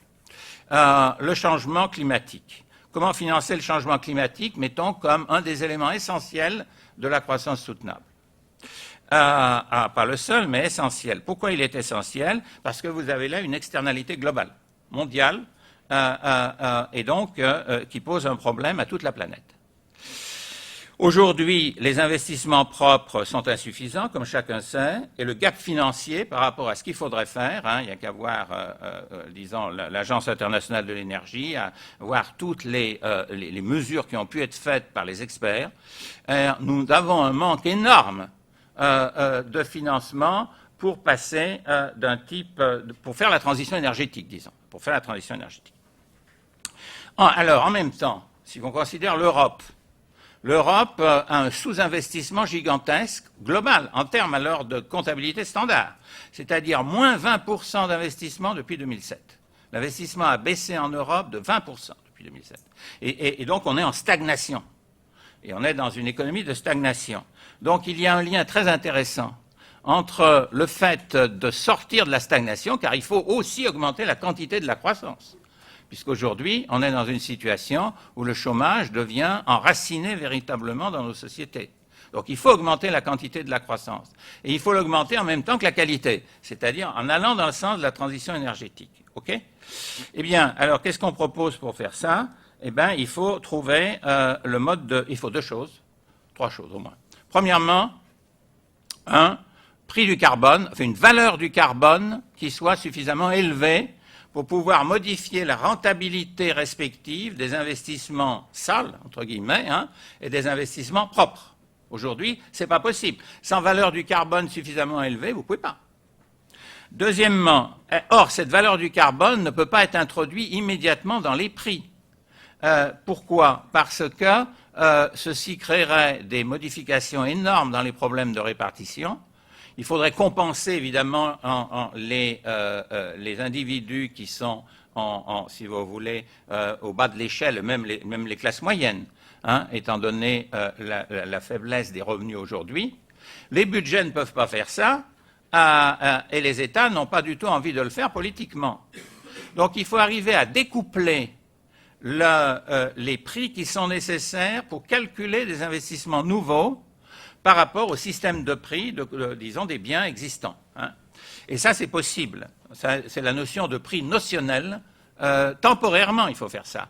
Temporairement, on doit se contenter d'un prix du carbone de marché bas, mais une valeur notionnelle élevée pour inciter les entreprises à faire des investissements nouveaux. Alors, et donc, il faut ce type de différenciation, à mon avis. Et donc, si on fait ça, le deuxième point, la deuxième réforme pour avancer, c'est que l'État garantisse un certain montant d'abattement de carbone sur 5 ans. C'est-à-dire l'État doit définir un projet qui pour l'ensemble de la société. Pour l'Europe, c'est l'ensemble des États, évidemment.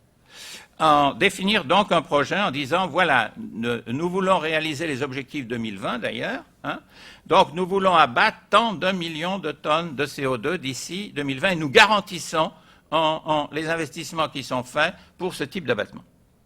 Deuxièmement, ça ne suffit pas, parce que n'importe quelle entreprise pourrait dire, mais moi je vais faire des projets formidables, etc. Il faut que ça soit vérifié. Donc il faut des agences de certification avec des experts indépendants qui calculent le montant de CO2 abattu, CO2 et autres gaz évidemment à effet de serre, abattu par un projet d'investissement donné. Et il faut donner des certificats carbone aux entreprises qui font ça. C'est-à-dire que cette évaluation par l'agence de certification donne des certificats. Les entreprises peuvent à ce moment-là, les entreprises qui ont fait les projets, ne font pas des projets pour abattre du carbone. Hein, elles font des projets pour, disons, améliorer des bâtiments, faire de nouveaux moyens de transport, etc., faire des biens de consommation. Mais l'abattement du carbone est un produit joint de tous les autres, dans toutes les activités humaines. Donc il faut que celui-là ait un financement spécial parce que celui-là, il répond à il est lié à un échec du marché de le percevoir. Et donc, c'est ce point de vue-là, ces certificats. Les entreprises n'ont pas besoin d'attendre le cash flow pour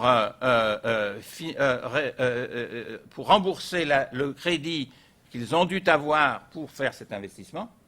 Les entreprises donnent directement à la banque le certificat, ce qui rembourse la partie de leur crédit qui correspond à l'abattement carbone. La banque va transmettre à la Banque centrale ces certificats, la Banque centrale les prend en actifs dans son bilan, ils deviennent des actifs carbone, et en contrepartie émet de la monnaie. Et par conséquent, le risque est partagé, le risque qui est lié à cette externalité-là, c'est-à-dire réduire le carbone dans l'atmosphère, est socialisé par ce mécanisme de financement. Voilà, je termine là-dessus. Dernier point. Ce qu'on appelle en économie la cohérence temporelle. Qu'est-ce qui va se passer si on fait ça? Eh bien, une vague d'investissements peut se développer. Ce sont des investissements sur des nouvelles technologies bas carbone. Mais elles sont à la fois dans les nouvelles sources d'énergie, dans les réseaux de distribution d'électricité, dans la rénovation des bâtiments, efficacité énergétique, qui est une activité très intensive en travail, et dans les nouveaux moyens de transport urbains, modifier la notion même de ce qu'est la mobilité urbaine, en réduisant massivement la propriété individuelle des automobiles pour un nouveau concept de mobilité qui soit partagé. Ça change complètement la structure des villes. Eh bien, qu'est-ce qu'il faut? Ça va développer progressivement une nouvelle structure de production. Lorsque cette nouvelle structure de production se développe, la conséquence, c'est que la résistance à une taxe carbone va se réduire, évidemment, puisque les industries sales vont être chassées progressivement. Et donc, les États vont pouvoir faire monter le prix de marché du carbone, qui devra rejoindre le prix notionnel, et à ce moment-là, le financement intermédiaire, spécial, hétérodoxe, si j'ose dire, dont j'ai parlé, disparaît. Les actifs carbone de la Banque centrale pourront être transformés en green bonds, en obligations carbone, et le marché prendra la suite et on entrera dans un nouveau mode de production. Merci beaucoup.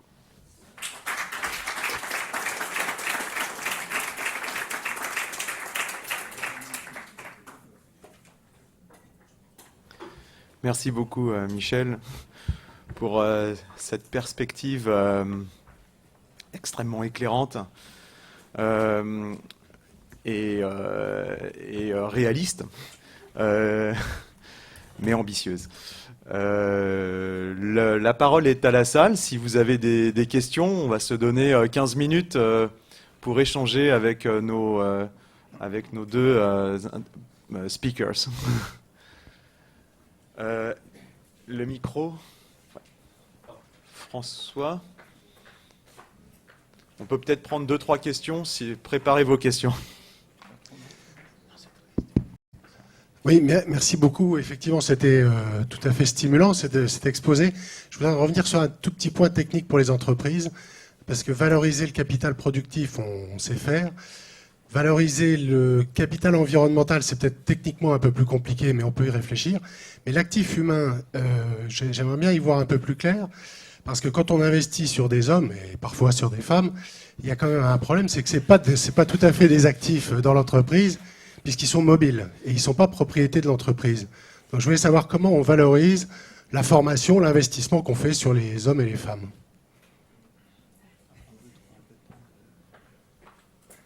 Est-ce qu'il y a d'autres questions? On va prendre 2-3 questions à la suite.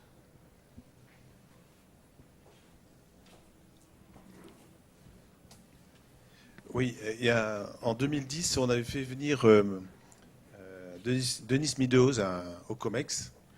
Et Denis Meadows, qui était donc un des auteurs du rapport du Club de Rome, il avait réécrit en 2002 Limit of Growth. Et Meadows avait expliqué, alors je lui avais posé la question à la fin, est-ce qu'il avait publié la version 40 ans après? Et il avait répondu, ben non, je ne le fais pas, parce que tous les modèles dont tu as parlé, Nicolas, tous les modèles de développement durable divergent. Il n'y en a aucun. Avec les tendances d'aujourd'hui et même les hypothèses qui peuvent être imaginées, il n'y a aucun scénario de développement durable qui se stabilise. Alors la fin de la réunion était un petit peu triste. Bon, alors tous les membres du COMEX de l'époque ont disparu. Enfin, ils existent encore, mais ils ne sont plus dans le COMEX. Non, mais c'est pour dire simplement la préoccupation qui vous anime certainement beaucoup d'économistes depuis longtemps. Alors pourquoi on s'accroche tellement à cette notion de croissance ? Je ne suis pas économiste, donc j'en parle librement. On a parlé de green growth, on a parlé de sustainable growth. Aujourd'hui, vous parlez de croissance de qualité, l'inclusive. La richesse inclusive est peut-être un autre critère qui est justement essayer d'introduire des externalités. Alors, est-ce qu'il ne faut pas simplement l'abandonner, cette notion de croissance? Excusez-moi de mon côté un peu provocateur et un peu naïf. Merci Bertrand. Une troisième question?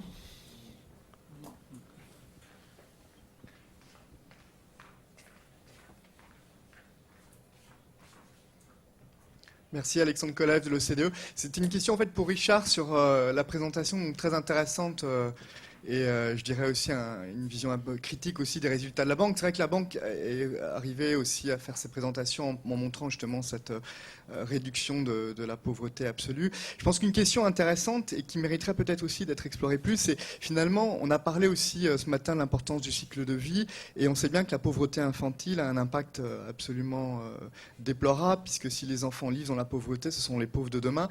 Une question en fait qui serait à mon avis intéressante d'aborder peut-être aussi, c'est de voir, on parle de la réduction de la pauvreté, mais finalement, est-ce que les familles pauvres avec des enfants, est-ce qu'il y a une réduction vraiment de la pauvreté infantile ou non? Parce que si la pauvreté se réduit parce qu'en fait ce sont les adultes qui travaillent et que ces individus sortent de la pauvreté, mais que finalement les familles avec enfants restent dans la pauvreté, on sait que sur le long terme, ces individus vont avoir des probabilités très fortes d'être les pauvres de demain. Donc je pense que c'est des questions aussi qui seraient intéressantes peut-être d'avoir dans ce débat.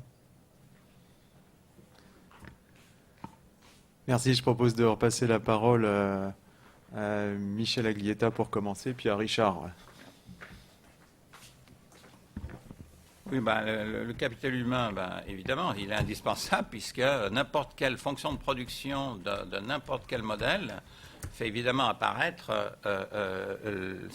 les compétences comme un facteur essentiel de la création de valeur. Le point important, c'est que ce n'est pas dans la comptabilité. Non pas qu'on ne sait pas le faire. Il y a énormément de travaux de toutes sortes qui évaluent le capital humain. Alors on l'évalue comment? On l'évalue par les années d'éducation. par la différenciation possible des formes d'éducation, ce qui est très important aujourd'hui, puisque l'éducation sur toute la vie est absolument nécessaire du fait des mutations considérables des technologies, et on l'évalue, l'autre manière de l'évaluer, c'est la valeur actualisée de l'augmentation des revenus futurs par rapport aux revenus de base, par rapport au salaire de base, si vous voulez. Et puis on recoupe un peu ces différentes méthodes pour essayer d'arriver à une évaluation qui soit une évaluation suffisamment robuste, en quelque sorte.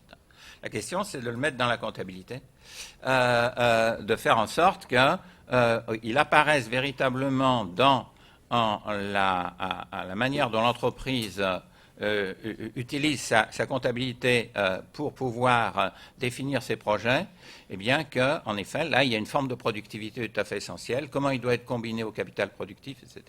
Il n'y a pas de raison, il n'y a aucune raison, je veux dire, que cette avancée de la comptabilité ne se fasse pas. La recherche-développement était extérieure à la comptabilité, maintenant elle est dedans. Et donc, c'est la progression, si vous voulez, de la compréhension des informations qui sont nécessaires, et on a aujourd'hui des outils d'information formidables, avec les nouveaux traitements de données par l'informatique, pour pouvoir arriver à ça. Donc voilà le problème. Il est crucial, mais les travaux qui ont été faits, et aux États-Unis c'est déjà assez ancien, les premiers travaux là, vers les années 2000, montrent que le capital humain était à l'époque, c'est-à-dire au début des années 2000, aussi important que le capital productif dans le PIB américain. Deuxièmement, c'est... Attends, Michel, pardon. Je crois que dans la question, il y avait aussi la notion de mobilité du capital, des travailleurs, et donc de l'incitation des entreprises à investir dans l'amélioration du capital humain, si ce capital humain est très mobile. Ils sont beaucoup moins mobiles que le capital action. Je veux dire, la valeur actionnariale, ça veut dire une vision de l'entreprise, qui est la vision Wall Street, qui est, l'entreprise, c'est un ensemble d'actifs, et nous, les actionnaires, nous pouvons les démembrer, les remembrer, les transformer par la croissance externe, en fonction de critères qui sont purement financiers, qui généralement détruisent le capital. Et donc, justement, si les travailleurs, enfin disons les travailleurs qui ont investi en compétences spécifiques de l'entreprise, sont en fait beaucoup moins mobiles, et en tout cas, lorsqu'ils deviennent mobiles, ils perdent, puisqu'ils n'ont pas la possibilité de l'actionnaire, qui est la liquidité de ses actifs, et d'avoir aucun rapport avec l'entreprise particulière. Eux, ils sont dedans, ils ont investi dedans. Si les compétences sont suffisamment spécifiques, elles se détruisent en sortant, elles ne sont pas transférables facilement à d'autres entreprises. Donc il y a, là encore, le fait du manque de liquidité du capital humain rend encore plus important, évidemment, la nécessité de le prendre en compte dans les fonctions stratégiques de l'entreprise et dans la gouvernance. Je peux continuer ? Alors, la question Meadows et compagnie, non, c'est pas vrai. Je veux dire, les principaux modèles, c'est-à-dire le modèle de Nordhaus, qui est le modèle de base à partir duquel. Mais justement, il prend en compte tout ce qui est tout le problème, c'est les fonctions de dommages qui découlent du changement climatique et qui découlent de la pollution notamment. Ces fonctions de dommages, on ne sait pas quelle est leur forme. Ou bien vous prenez une fonction très lisse, qu'on appelle une fonction quadratique, comme une parabole. À ce moment-là, ça pose pas, c'est vraiment ça pose plus de problème, je veux dire. C'est-à-dire que les modèles sont parfaitement stables. C'est d'ailleurs pour ça que Nordhaus a pris ça dans sa controverse avec Stern. Si au contraire vous prenez une fonction de dommage avec bifurcation, avec la possibilité de saut qualitatif, c'est-à-dire les fameux tipping points, des points de rupture, où le changement climatique entraîne des effets chaotiques dans les relations entre l'écologie et la société. À ce moment-là, vous tombez en effet sur des difficultés qui sont que si on laisse passer ces points de discontinuité, eh bien, à ce moment-là, on est dans dans une modélisation qui devient extrêmement fragile, en fait, dont on ne sait pas trop véritablement quels sont les processus divergents qui vont apparaître. D'où la nécessité de les éviter. C'est exactement le point de vue de Weissmann. Dire qu'il y a des points de bifurcation de ce type, c'est dire qu'il y a du risque systémique. Le risque systémique qui détruit le capital de la société dans son ensemble. Un risque systémique beaucoup plus grave que celui du risque systémique de la finance encore. Parce que vous n'avez plus de sécurité. Dans un risque systémique de crise financière, vous pouvez toujours vous reporter sur la monnaie. Tout le monde va sur la monnaie. Là, vous ne pourrez reporter sur rien du tout. Tous les actifs sont détruits en même temps.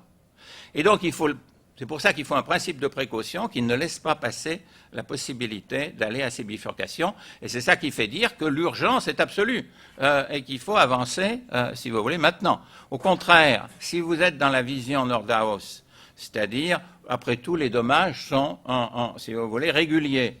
À ce moment-là, vous avez intérêt à dire, attendons, puisque la technologie sera meilleure dans 20 ans, plus efficace, il n'y a pas de risque de dommages qui sont graves, et à ce moment-là, attendons, c'est beaucoup plus intéressant d'attendre que de faire tout de suite. Vous voyez, le point, c'est vraiment le grand choix, je veux dire, qui se trouve ici. Voilà ce que je voulais dire. Est-ce qu'il y avait encore quelque chose là-dessus ? Oui, et donc le point fondamental, en effet, c'est que les modèles vont être extraordinairement divergents et qu'on voit bien que le choix d'une valeur sociale du carbone est un choix politique. C'est un prix politique et ça ne peut être qu'un prix politique qui résulte d'un débat, qui doit résulter d'un débat démocratique, qui doit résulter d'un débat entre les gouvernements pour l'avoir le plus large possible, mais c'est c'est vraiment la responsabilité du politique et ça ne peut pas être autre chose. Merci pour ces clarifications, notamment sur l'articulation entre donc, ce que pourrait être un indice de richesse inclusif, qui lui envisage une forme de substituabilité entre les capitaux, et la nécessité du coup pour le compléter d'un prix du carbone qui lui va éviter d'atteindre des seuils critiques qui font que les capitaux ne sont pas entièrement substituables. Richard, à toi. So I understand your question asking about what do we know about intergenerational transmission of poverty possibly in sub-Saharan Africa. As far as I know, and I'm not an expert on this issue and mobility in particular, we know very little, and that's because we lack the data. We lack longitudinal data where we track the same people over and over again in Africa. In fact, for many countries, we're happy when we have one survey to work with, one cross-sectional survey to work with in the last 10 years. And even in the data that the World Bank uses and that I've presented, for some countries, you're going to have a survey that was done 20 years ago that is still the baseline data that's used today. Right? So I can only reflect on Lawrence's call, invest in research, invest in surveys, because the capacity of these countries to do it is also not very great. And then there's a political economy of which data you want to invest in. It's probably a completely different issue. So we don't have comparative data on this. On intergenerational transmission of poverty. It's obviously very important. What we do know for the subcontinent, and there's a very interesting paper by Martin Revalian just issued in the last couple of weeks, is that, which is exactly what I meant with we need more of the growth that we haven't seen, is that there is extreme poverty there, and those poor have been left behind. You see this in other contributions in the book, but you also see this in this paper by Martin Revalian, which just came out, where he shows that the consumption floor hasn't risen. So although there is a huge progress in poverty up until today, and lots of people have been moved in what Martin Revalian brazenly calls the middle class, so if you live on $2 to $10 a day, you belong to Martin Revalian's middle class. So there has been a lot of movement, there has been a lot of mobility, but at the very lower end there has been stagnation. And that consumption floor hasn't moved well, for all the years that we have data, in 30 years. So which means that if there are the very poor that live in very poor households, those have not shown any mobility. There certainly are many others where intergenerational transmission of poverty has been mitigated, but there's still a lot to worry about.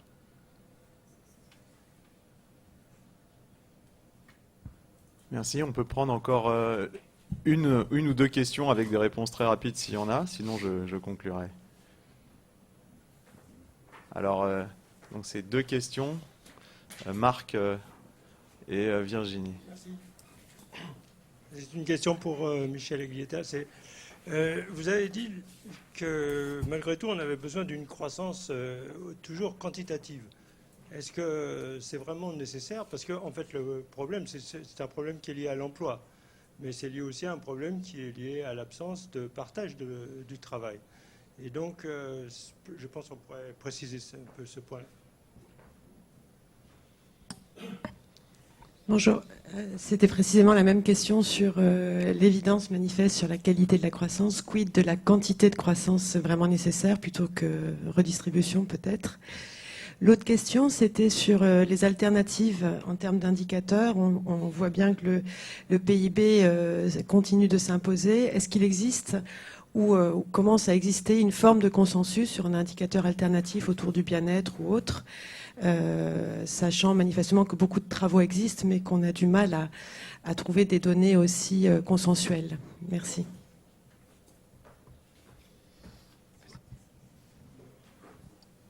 Oui, moi, on a un point de vue qui est un point de vue de pays riche, hein, je veux dire, quand on dit ça sur le fait qu'il n'y a pas besoin de croissance.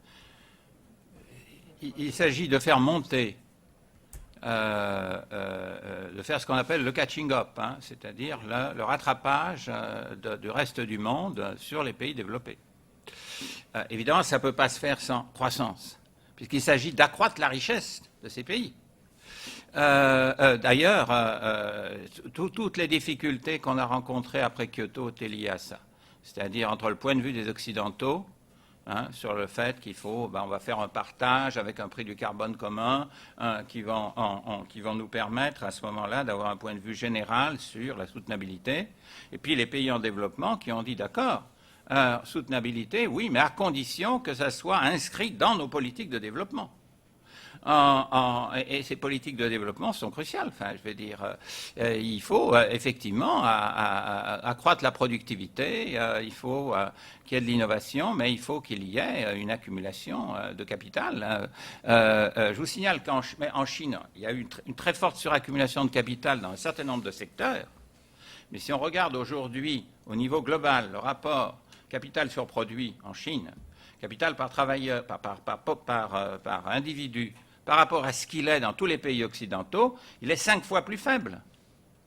Et il est clair qu'ils n'arriveront pas à atteindre le niveau de revenus que nous avons en restant à supposer qu'on dise maintenant on n'investit plus de ce côté-là, etc. Non, ce n'est pas possible. Donc il faut arriver à lier les critères qui sont indispensables par rapport aux problèmes de ce siècle que la planète a dans son ensemble, et puis le fait du développement que ces pays atteignent les niveaux que nous avons. Et en tout cas, est une trajectoire qui se rapproche des niveaux que nous avons. Sinon, ça sera rejeté. Le reste du monde rejettera. Si vous dites le monde entier doit maintenant réduire sa croissance, ceci sera totalement rejeté par la majeure partie de l'humanité, en fait. Demandez ça aux Chinois, aux Indiens, quoi. Donc ça, c'est le premier problème. C'est pour ça qu'il faut parler de croissance soutenable et de croissance inclusive, mais de croissance. Nous pouvons, nous, avec une population qui baisse, nous poser la question, en effet, d'une meilleure gestion de nos sociétés qui soit compatible avec une croissance très faible. C'est vrai du Japon, c'est vrai de l'Europe. À condition de changer très profondément les rapports sociaux. Hein. Il ne suffit pas de dire il faut que la répartition soit meilleure. Comment le faire? Comment vous le faire si vous avez des entreprises qui sont tenues par une logique financière qui est ce qu'elle est? Donc, mais en effet, c'est pensable. Mais pour le reste du monde, ce n'est pas pensable aujourd'hui. Voilà ce que je voulais dire. Oui, le PIB, c'était quoi déjà le truc? C'est un consensus sur les indicateurs alternatifs. Non, pour l'instant, il n'y en a pas. Le problème, là, c'est vraiment la progression. Si vous voulez, il faut démontrer en marchant, en quelque sorte, par l'efficacité de ce qu'on obtient comme indicateur permettant une analyse des politiques. J'ai insisté là-dessus. Il faut avoir un point de vue macro et il doit être lié au micro. C'est-à-dire aujourd'hui, et donc ça change quand même très profondément la conception que les économistes ont de leur discipline. On a toujours pensé que le point de départ, c'était l'individu, que l'individu avait des préférences qui étaient données, et que c'était des fondements microéconomiques, et la macroéconomie n'avait qu'à traduire ça. Et on s'aperçoit que c'est tout l'inverse qu'il faut. C'est-à-dire que, encore une fois, le welfare est une notion d'interaction sociale. Et il est essentiellement politique. Et donc, si on veut changer la conception de l'insertion de l'économie dans la société, à partir de là. Et de là arriver à des incitations qui modifient les comportements individuels pour aller dans ce sens. Oui, l'énormité du changement qu'il nous faut. Eh bien, pour cela, en effet, il va falloir essayer, si vous voulez, de faire progresser différents types d'indicateurs, essais et erreurs, moi je ne vois pas ça autrement, accumulation progressive de connaissances, et la démarche des Nations Unies a cet avantage, c'est que tous les 2 ans, ils font un rapport où ils progressent. Je regarde comment mieux évaluer le capital naturel, je regarde comment mieux évaluer le capital humain. Il me manque encore beaucoup de choses dans l'un et dans l'autre. Je ne sais pas encore traiter des problèmes de la santé humaine, etc. Mais c'est ça qu'il faut. C'est une démarche progressive qui va s'étendre sur plusieurs décennies. Je vous signale que la comptabilité nationale est venue d'une nécessité politique. C'est venu, disons, de la nécessité de rassembler les ressources pour faire la guerre. Et Keynes a lancé ça comme ça. Au bout de 5 ans, il y avait un premier système de comptabilité nationale en 1945, première publication en 1947. Le début, c'est 1940. Le PIB n'existait pas vraiment avant 1940, sauf par des recherches, si vous voulez, académiques. Donc, c'est la prise en compte politique de l'urgence et du besoin qui amènera les systèmes nationaux de statistiques et de comptabilité à changer. Et à progressivement évoluer. Les travaux qui sont faits aujourd'hui, notamment par les Nations Unies, par la Banque mondiale, par un certain nombre de centres de recherche académiques, sont des pistes pour que les systèmes publics de statistiques et de comptabilité se mobilisent à partir déjà, si vous voulez, d'un certain nombre de marges d'approche. Mais c'est à eux de faire le travail. Il faut que ça rentre dans la comptabilité de chaque pays et soit organisé au niveau des Nations Unies. Merci beaucoup, Michel. Malheureusement, nous sommes déjà hors délai. Donc, je suis désolé pour ceux qui ont encore quelques questions. Vous pourrez les poser dans la deuxième session. Tout le monde, tous les intervenants restent ici. Je voulais vous remercier. Puis souligner effectivement que la transition, une question que pose le livre, c'est celle de la transition d'une économie de croissance quantitative vers une économie de croissance qualitative. C'est une question qui est peu traitée dans le livre à ce stade. Donc c'est une question ouverte. Et de décrire cette économie de la qualité, c'est effectivement, je pense, une des questions, qui ont surgi dans vos questions, quoi. C'est-à-dire, qu'est-ce que ça peut vouloir dire une économie de la qualité ? Certainement, comme Marc, tu semblais le suggérer, une économie dans laquelle on travaillera davantage on partagera davantage le travail, certainement dans nos sociétés. Certainement une économie dans laquelle on prendra beaucoup plus soin de la nature, des objets, dont on augmentera la durabilité. Aujourd'hui, un iPhone, ça dure quelques mois. Donc, comment faire en sorte aussi pour que Apple produise des iPhones qui durent non pas quelques mois, mais plusieurs années, chose dont ils ont totalement évidemment la capacité. Et faire certainement primer les gains de qualité sur les gains de productivité. Et là, on a aussi tout un problème, un défi de connaissance. Donc, on a un souci de mesure et de qualité de la connaissance. Et alors qu'aujourd'hui, on mesure très mal les qualités en économie. L'ensemble de l'appareil statistique est quand même d'abord organisé autour de la mesure des quantités. Et donc, la mesure des qualités des biens et des services reste encore quelque chose de très faible. Et donc, je crois que là, il y a un énorme investissement aussi qui en découlera dans le renforcement des appareils statistiques nationaux pour être capable de mesurer ce dont nous parlons, puisqu'aujourd'hui, nous en parlons comme de projets, finalement, sur une base statistique très faible. Voilà. Et la dernière question que Michel Aglietta a soulevée, c'est celle de la justice climatique, qui est une question essentielle. évidemment que les pays les plus pauvres ont droit au rattrapage, et donc ils ont droit à un espace écologique, au-delà de l'espace politique. On a parlé de policy space, mais il faudrait parler d'ecological space, qui, s'il est refermé, évidemment, de fait, ces pays n'auront pas droit au rattrapage. Et là, ça pose évidemment un problème de justice, donc de gouvernance climatique mondiale énorme. Et je pense que c'est notre responsabilité d'agence de développement, d'agence de coopération internationale, que de poser ces sujets dans les enceintes nationales, chez nous, parce que le degré de conscience sur ces sujets-là, parmi nos responsables, est très faible. Et donc, le poids politique des pays en question est également très faible. Donc là, je crois qu'il y a quelque chose qu'il est de notre devoir de porter dans les enceintes internationales, et notamment à la fin de l'année en 2015 à Paris. Merci beaucoup. Thank you very much. We have a 10-minute break just outside the room. Okay, good morning again, ladies and gentlemen. Let us start the third session of today's workshop. I'm Hiroshi Kato, and Vice President of the Japan International Cooperation Agency. And before we start, I'd like to express my deepest thanks to the partner agencies, the AFD and IDS, for having chosen Jica as your partner. I think we have learned a lot from this exercise, and also being an Asian international development agency, I thought it was a very good opportunity for us to express ourselves in a foreign language, English. But understand that the JICA's activities in Asia is not well known it's relatively well known in Asia, but not très peu connu in Europe, perhaps.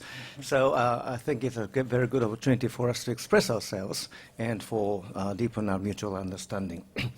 Now, in the previous sessions, we have discussed the quality of growth from various points of view, and especially the previous session talked about the quality of growth from the systemic point of view, as well as a macro point of view.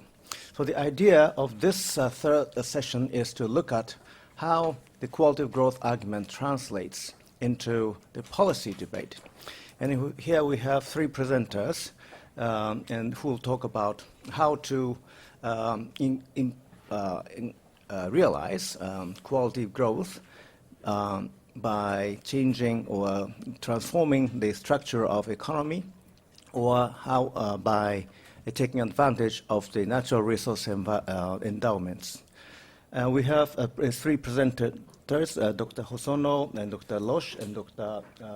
Acoste, and we have the pleasure of commentator, Mr. Kling from the Ministry of Foreign Affairs of France.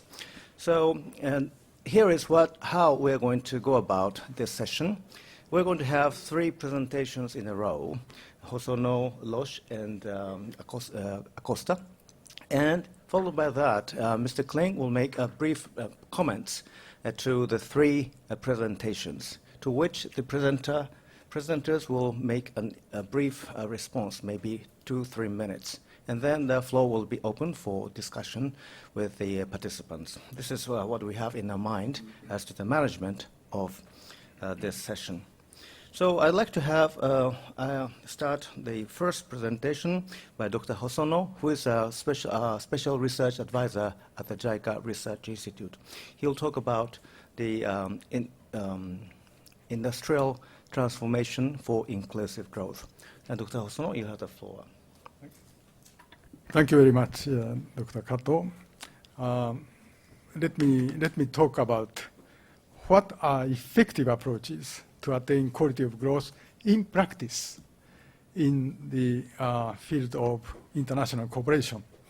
First of all, I'd like to highlight the relationship between industrial transformation on the one hand and quality of growth, because industrial transformation is the main driver of growth of old concept, both old concept or new concept of growth of 21st century. And transformation is crucial for achieving desired quality of growth. For example, APEC growth strategy could be regarded as a pioneering initiative in this direction, which aims to achieve quality of growth with attributes such as inclusive growth, sustainable growth, innovative growth, secure growth, and balanced growth. You can see detail of this framework in the book, page 274, figure 2.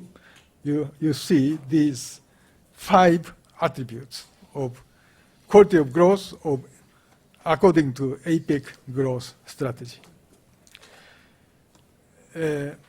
Second point, we need to take into account that transformation agenda is very different among countries of distinctive characteristics, such as subsistence agriculture country, or urbanizing or early industrializing countries, or those countries in which face middle-income trap. We cannot talk about nutrition in, we should take into account the problem of nutrition in spite of high rate of growth, but that doesn't apply to countries with middle-income trap, and so on. So please see figure 1 of page 273. You have diverse economic transformation or industrial transformation agenda. These are selected examples of countries. Third, with this I finish, because my time is 7 minutes. Third, quality of growth cannot be achieved automatically. Public policies and institutions matter. It might be realistic to design measures to attain the desired attributes of growth, growth quality, alongside or hand in hand with development of specific industries with which transformation is taking place. Countries of agricultural, subsistence agriculture need to see the transformation agenda and see quality of growth. Countries of middle-income trap have to see their agenda of transformation, having in mind quality of growth agenda. Through this approach, we can see more clearly that growth with quality is not something that will happen automatically, but something that requires specific and properly designed interventions where public policies and institutions matter. I discussed in my paper different cases of remarkable transformation in the world. I analyzed how public policies and public-private partnership achieved quality of growth, coping with different challenges of inclusiveness, sustainability, and security or resilience. For instance, public policies made the Thai automobile industry inclusive and competitive through small and medium enterprise supporting industries, and also developing human resources, training workers, etc. In Chile, challenge of sustainability happened in 2007, but it was addressed by new package of policies and institutions. I discussed this kind of points, making clear that with policies and institutions, we can convert the old type of growth into quality growth. So in summary, we need a holistic approach, a holistic perspective, but at the same time, one of the most effective approach is to design public policies, institutions, along with transformation strategy. Transformation strategy and quality of growth agenda are interrelated. That is what I want to say. Thank you very much. Thank you very much, Dr. Hosono, for making such a compact and concise presentation. But I think the messages were very clear. And different countries must define their quality of growth, which they want to achieve. And also the quality of growth may not happen automatically, and there must be some appropriate set of policies and institutions. And he also shared with us some of the cases that Japan has been involved in the past for helping countries to achieve their quality of growth. Thank you very much, Dr. Hosono. Now I would like to move on to the second presentation. The second presentation will be made by Dr. Bruno Loche, Research Director, Centre de coopération internationale en recherche agronomique pour le développement. Did I pronounce it correct? Okay, you have the floor. So, thank you, Mr. Chair. I will support the French-speaking minority among the presenters, so I will do it in French. Mon propos porte plus particulièrement sur la situation structurelle de l'Afrique subsaharienne et sur le défi de l'emploi. Je crois que l'Afrique est véritablement, par rapport à notre débat, une des meilleures illustrations de ce que sont les enjeux de la croissance inclusive.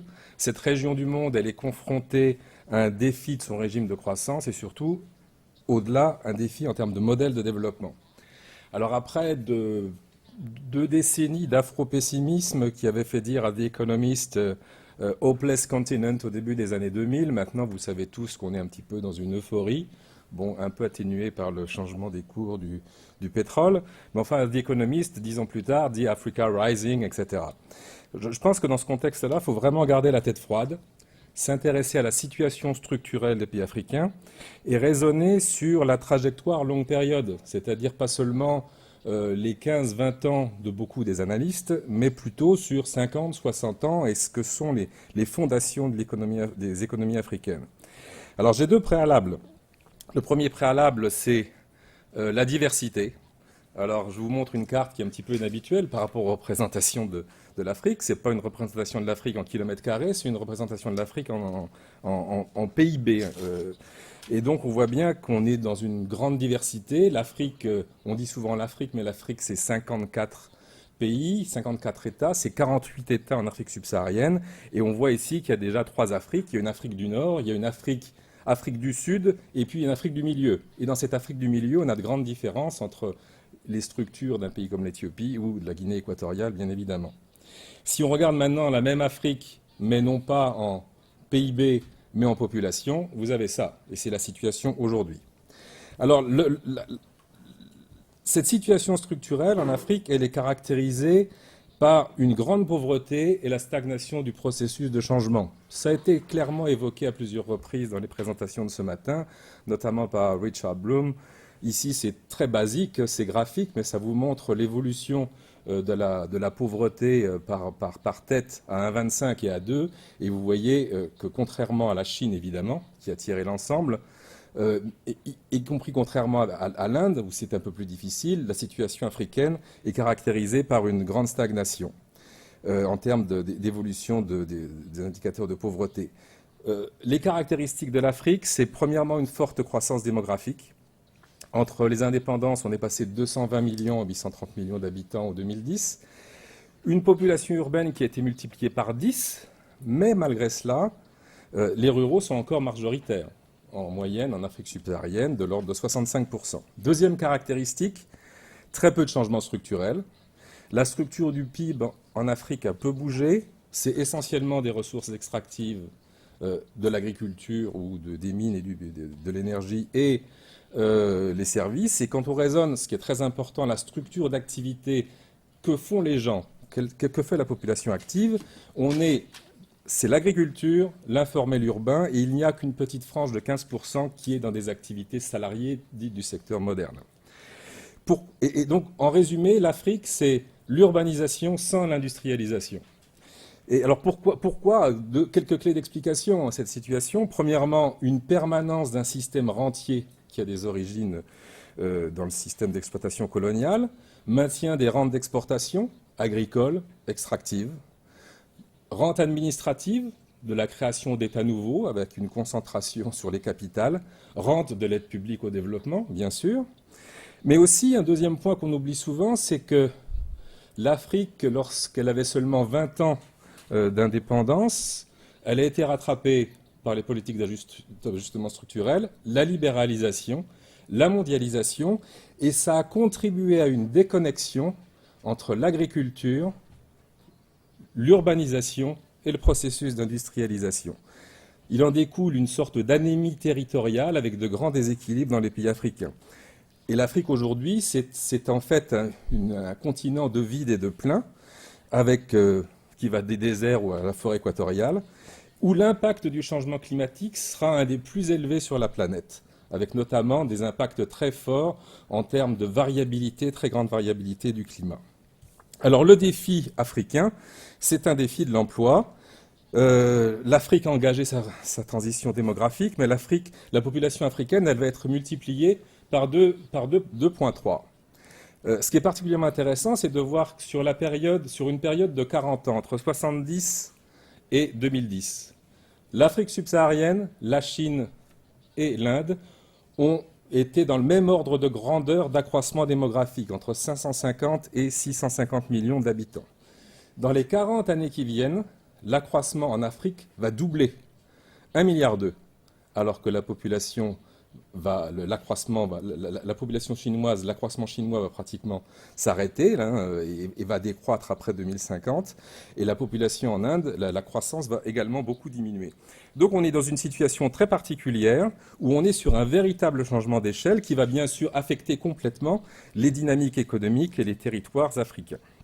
La bonne nouvelle, c'est que l'Afrique a engagé sa transition démographique. Donc on est dans un changement du rapport entre actifs et inactifs. Au plus fort de la crise, on avait un actif pour un inactif en Afrique subsaharienne, quand au même moment, on avait 2 actifs pour un inactif en Chine, et aujourd'hui, c'est 2 actifs et demi pour un inactif. En Afrique, ça va progressivement évoluer. En 2050, on devrait être vers, d'après les projections médianes, vers 1 actif,6. Et donc, on arrivera à une situation chinoise après 2050. Alors, bien sûr, il y a une opportunité pour ce qu'on appelle un dividende démographique. Plus d'actifs, plus de capacités productives, plus de capacités de consommation, donc un marché intérieur continental très important, moins de dépendants, donc plus de consommation, plus d'épargne, plus d'investissement. La condition, bien sûr, c'est d'avoir des moteurs économiques pour absorber cette croissance considérable de la population active. Si on regarde ce qu'elle va être l'évolution de la population active mondiale, eh bien on voit que 800 millions des nouveaux actifs seront en Afrique subsaharienne, alors que la population active diminuera en Chine, continuera à augmenter en Inde et diminuera également en Europe. Cette situation-là, c'est véritablement un défi pour les pays africains, mais je pense que c'est également un défi global. Si on raisonne non pas en évolution du stock d'actifs, mais en évolution des flux, les flux d'actifs entrant sur le marché du travail, dans un pays africain moyen aujourd'hui, on est de l'ordre de 300 à 400 000 jeunes qui arrivent sur le marché du travail. À l'échelle du sous-continent, c'est entre 17 et 20 millions par an. Si vous faites en cumulé les cohortes sur 15 ans de 2015 à 2030, c'est 330 millions de jeunes qui arrivent sur le marché du travail, dont les 2/3 sont encore en zone rurale.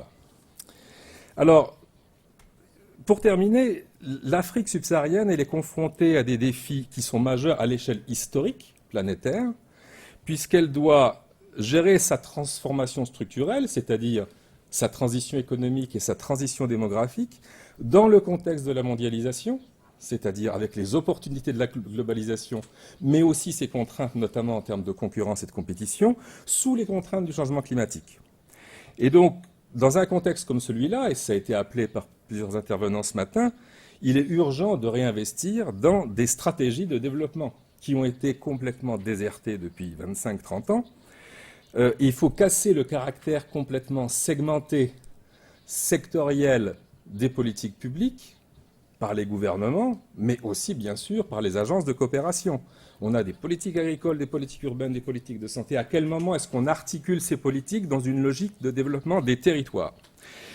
Je termine avec 3 axes de propositions pour le débat.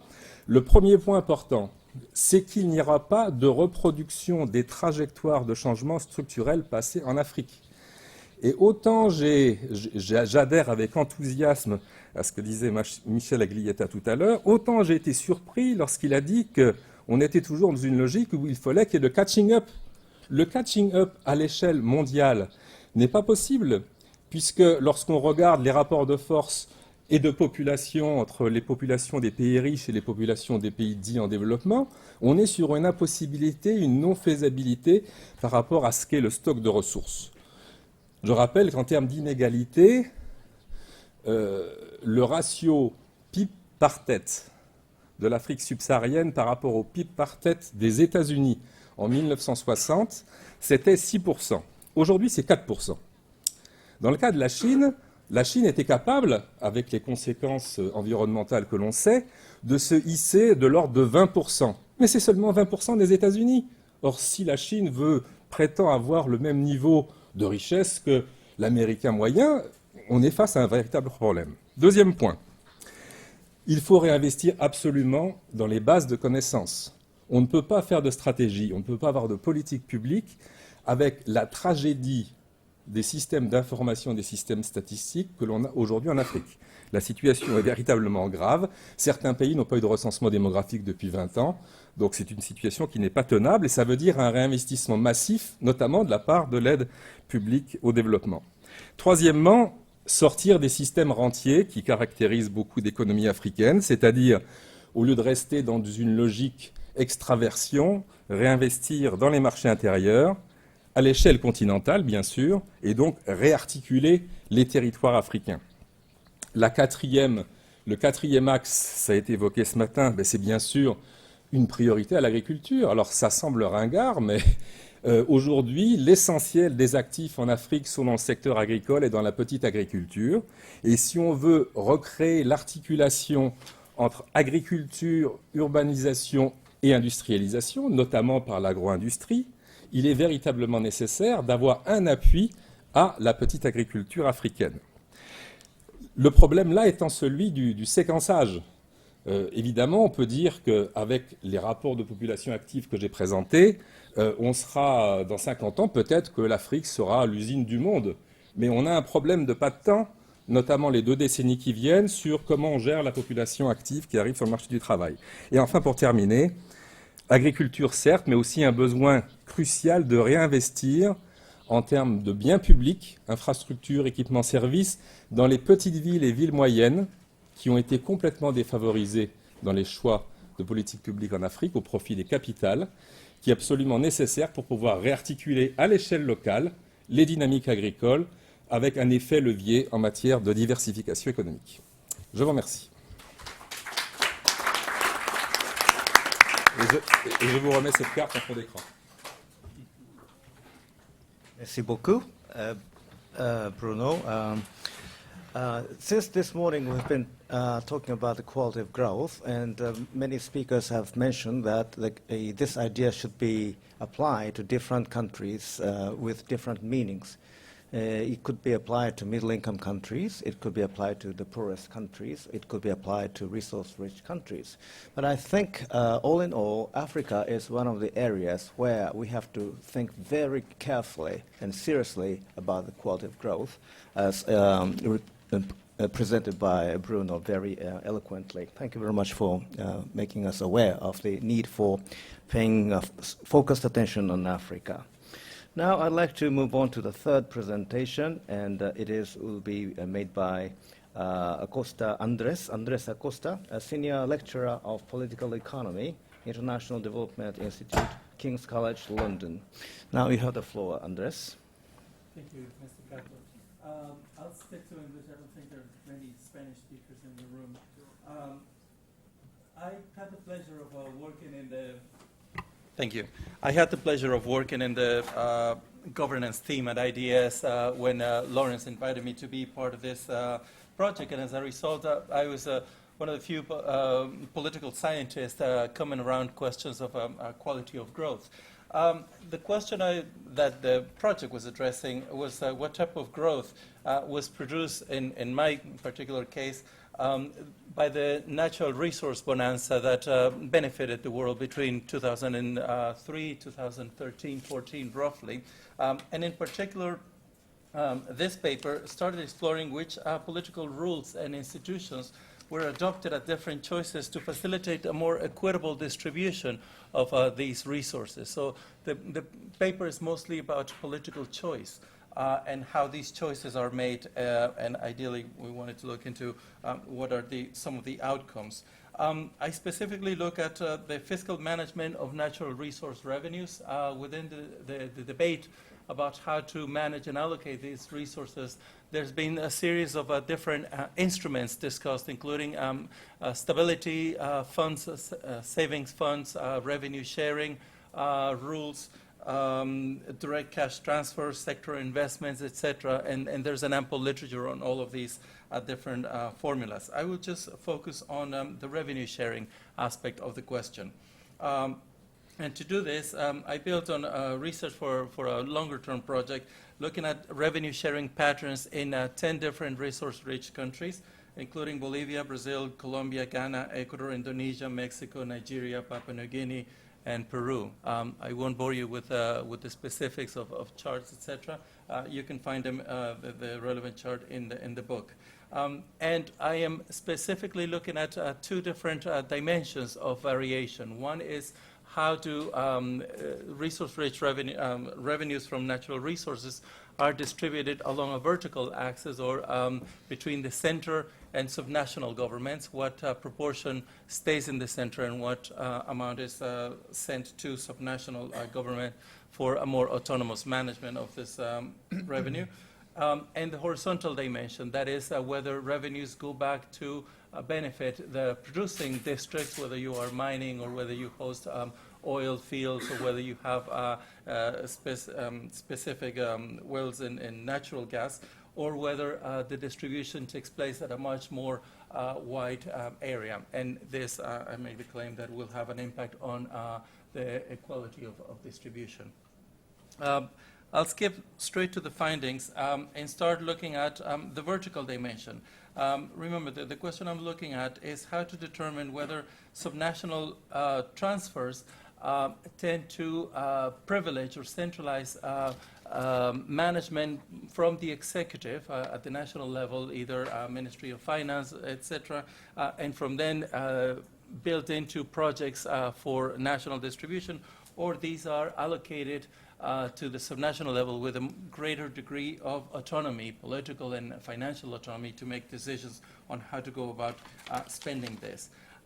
One of the interesting surprises I find in comparing the different patterns is that the distribution doesn't follow along the path of pre-existing decentralization patterns. So I would have expected that more decentralized countries would build on the existing structure and either transfer these additional windfall revenues to state governments or to municipalities.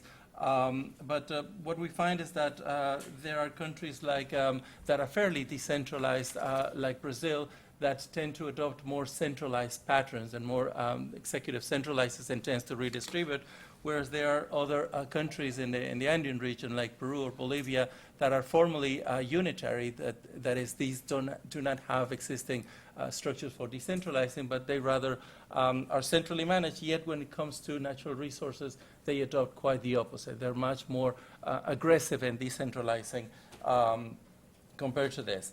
One of the reasons we find behind this is that, as I said, regardless of the existing decentralization structure, it has to do with how the regions have been politically organized. What is the power of mobilization, the power of voice, the power of organization to aggregate demands at the subnational level and demand for a greater role, a greater redistribution from the central government. So the level of organization, whether it is political parties, whether it's civil street movements, whether it's influential local elites, the countries that have a greater bargaining power vis-a-vis the center are the ones that are able to obtain more shares from the center. The second dimension that I'm looking at is whether when making this distribution from the center to the subnational, the revenues tend to go back to the producing districts where the mines are, where the oil fields are, etc., or there are dimensions or justifications to, as the Colombians called it, spread the jam across the whole toast, distribute the goodies to a broader audience.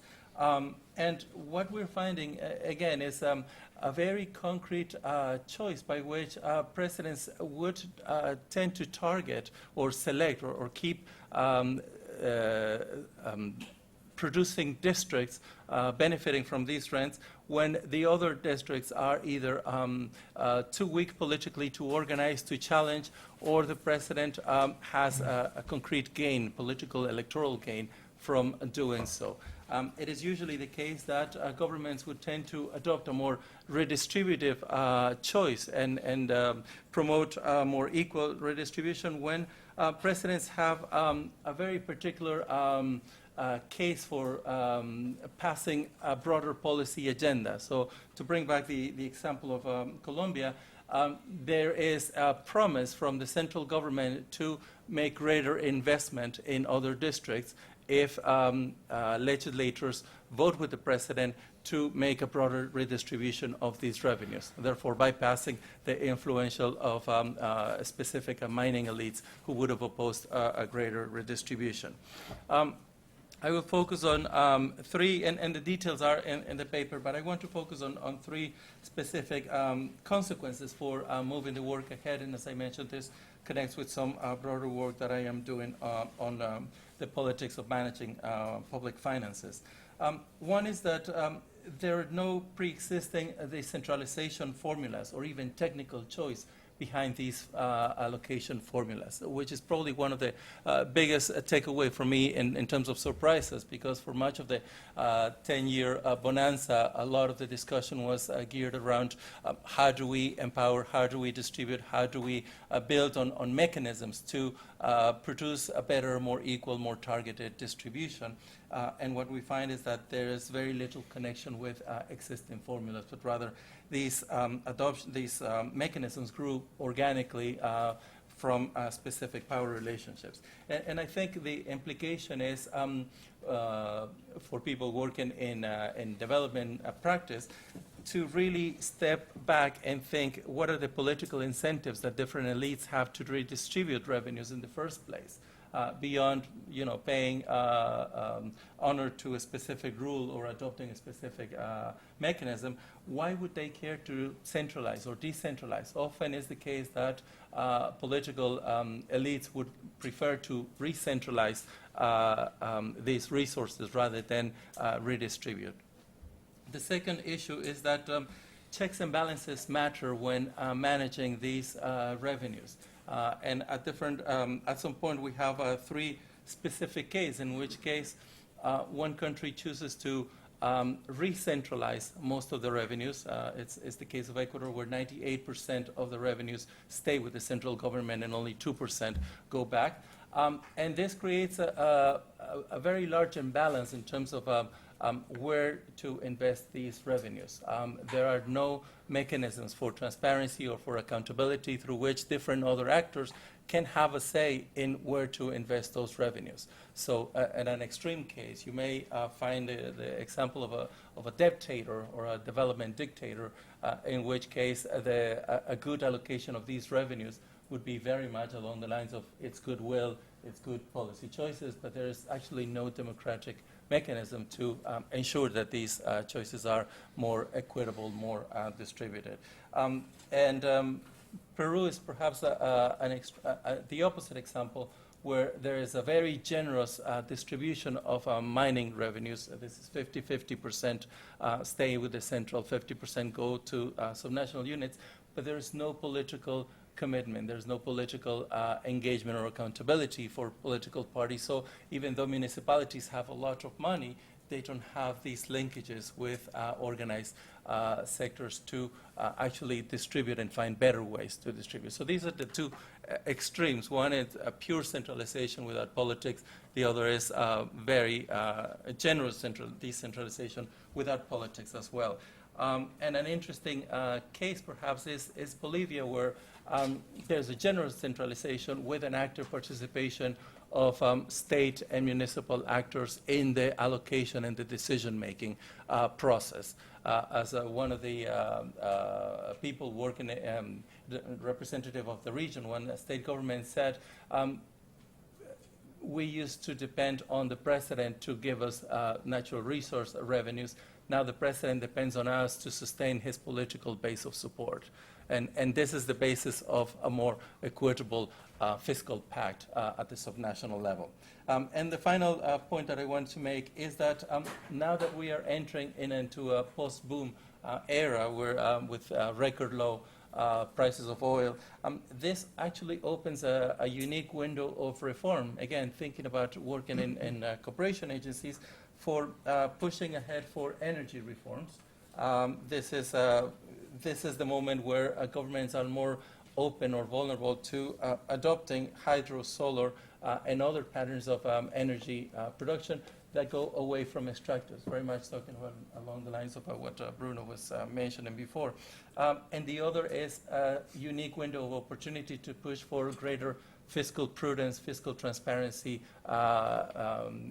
legislation, because this is the point where governments are more likely to be amenable to adopting greater decision-making in the allocation of resources. Thank you.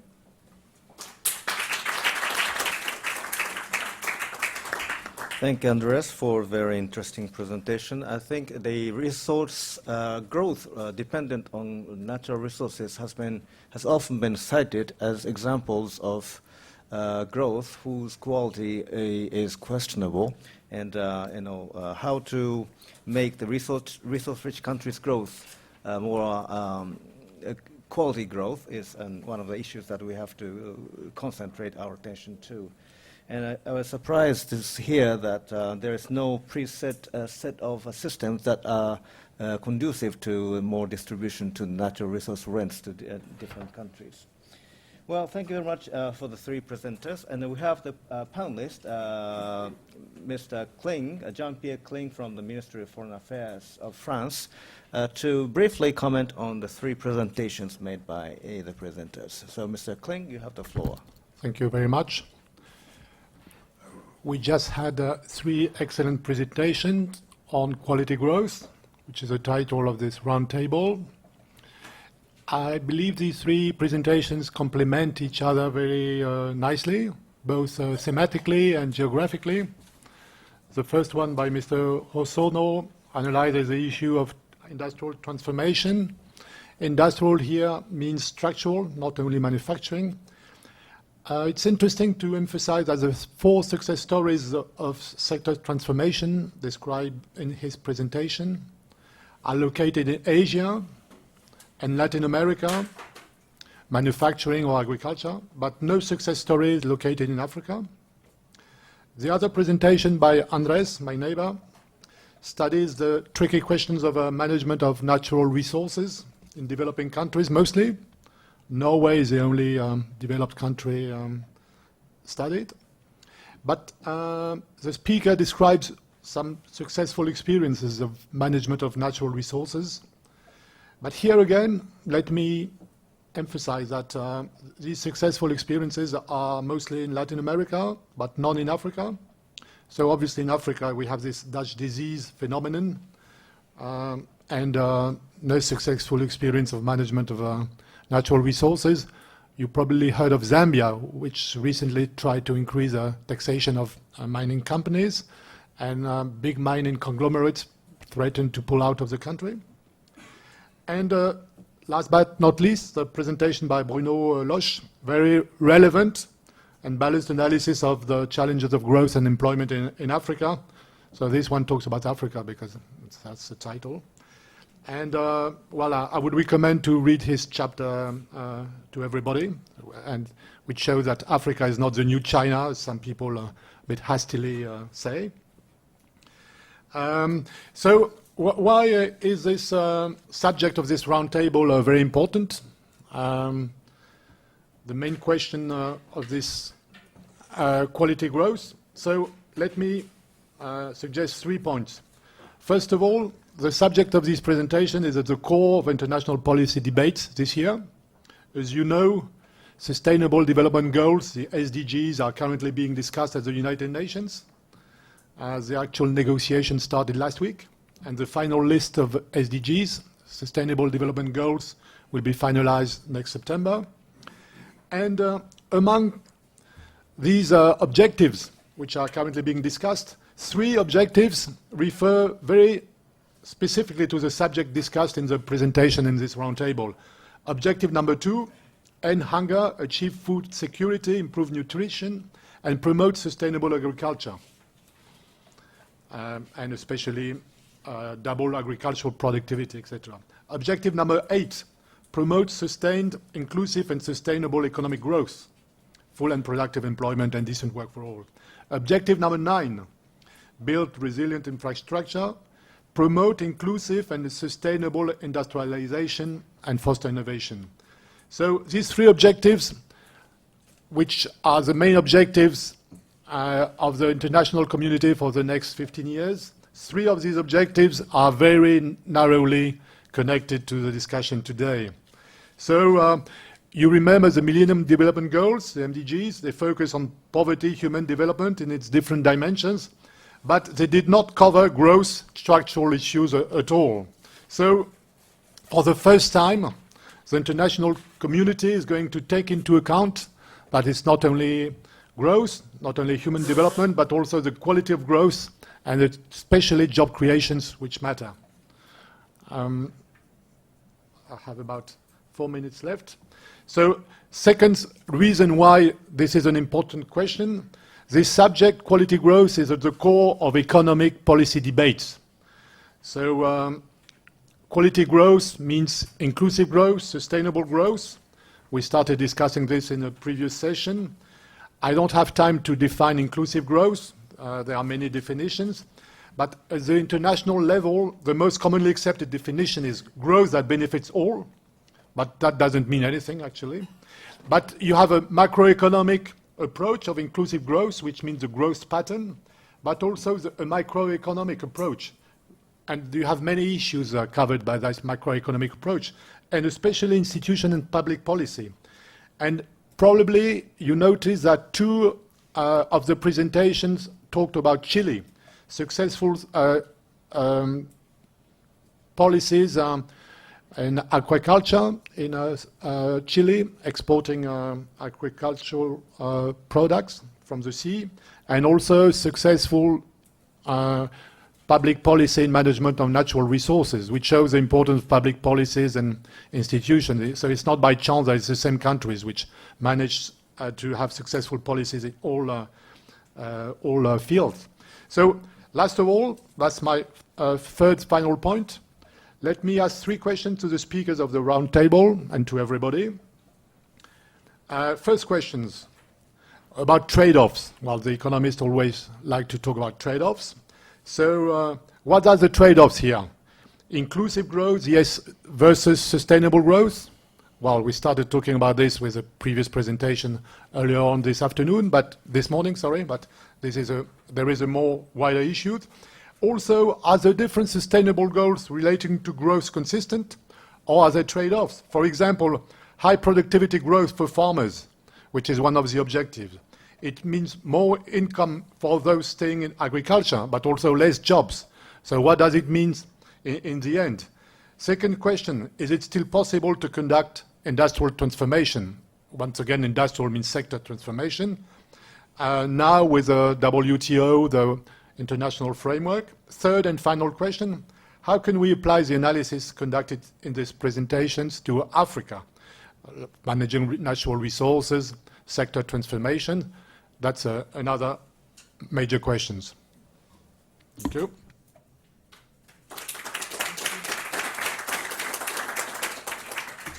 Thank you very much, Jean-Pierre, for very informative comment, and I think you raised very pertinent issues, and especially I'm glad that you pointed out that the 3 presentations we just heard are complementary with one another. Now, I'd like to turn back to the 3 presentations, 3 presenters, to reply to the questions made by the discussant.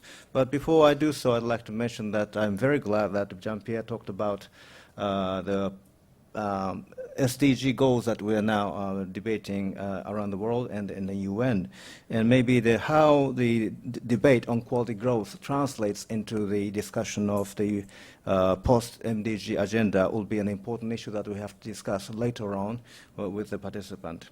Now, with this preliminary remarks, I'd like to go back to the presenters for short reply to the remarks, and also your comments, if you have any, to presentations done by other presenters than you. So maybe I'd like to start in the reverse order. I'd like to start with Andres, for your short reply. Okay. Just checking on my cheat sheet. Very briefly, thank you, Jean-Pierre, for the questions.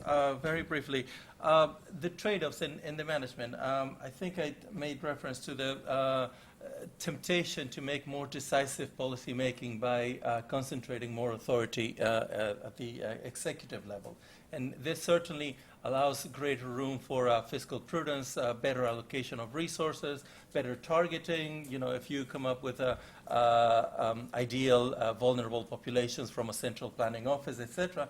But there's also more space for rent-seeking incentives, for corruption. Nobody knows where else does the rest of the money go if everything is centralized. Many of these countries adopted either off-budgetary or single budgetary accounts to account for all the oil and mining revenues. And there is a very concrete relationship between oil-rich countries and indexes of budget transparency. So the trade-off is you can gain decisiveness, but you don't actually know where those revenues will be allocated.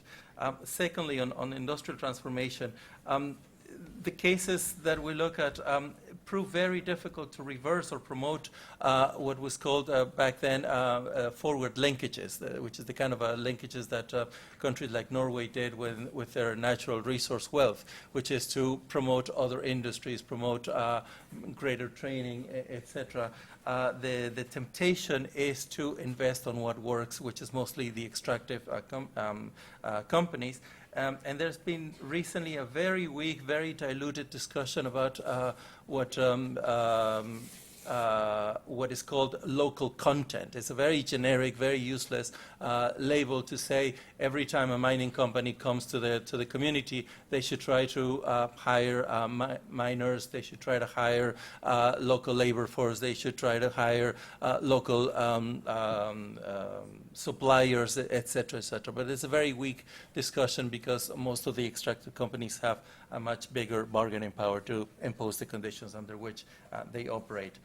And whether this is applicable to Africa, I think yes, the same logic it is. There are two gaps. One is data. We don't have enough about Africa politics.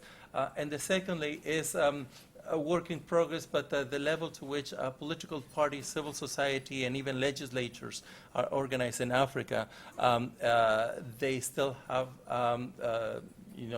developing oversight and monitoring mechanisms to look at these kind of allocation of resources. But certainly that's where the debate should go, and that's a direction where the debate should go into. Thank you. Bruno? Ok, merci.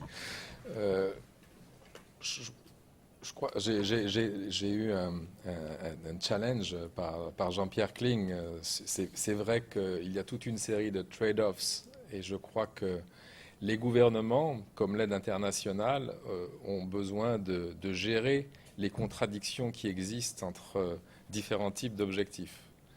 Et je crois que la seule manière de pouvoir répondre à ces objectifs qui peuvent être contradictoires, c'est de véritablement réengager des politiques en termes de stratégie de développement. C'est-à-dire qu'on ne peut pas rester sur des logiques complètement sectorielles.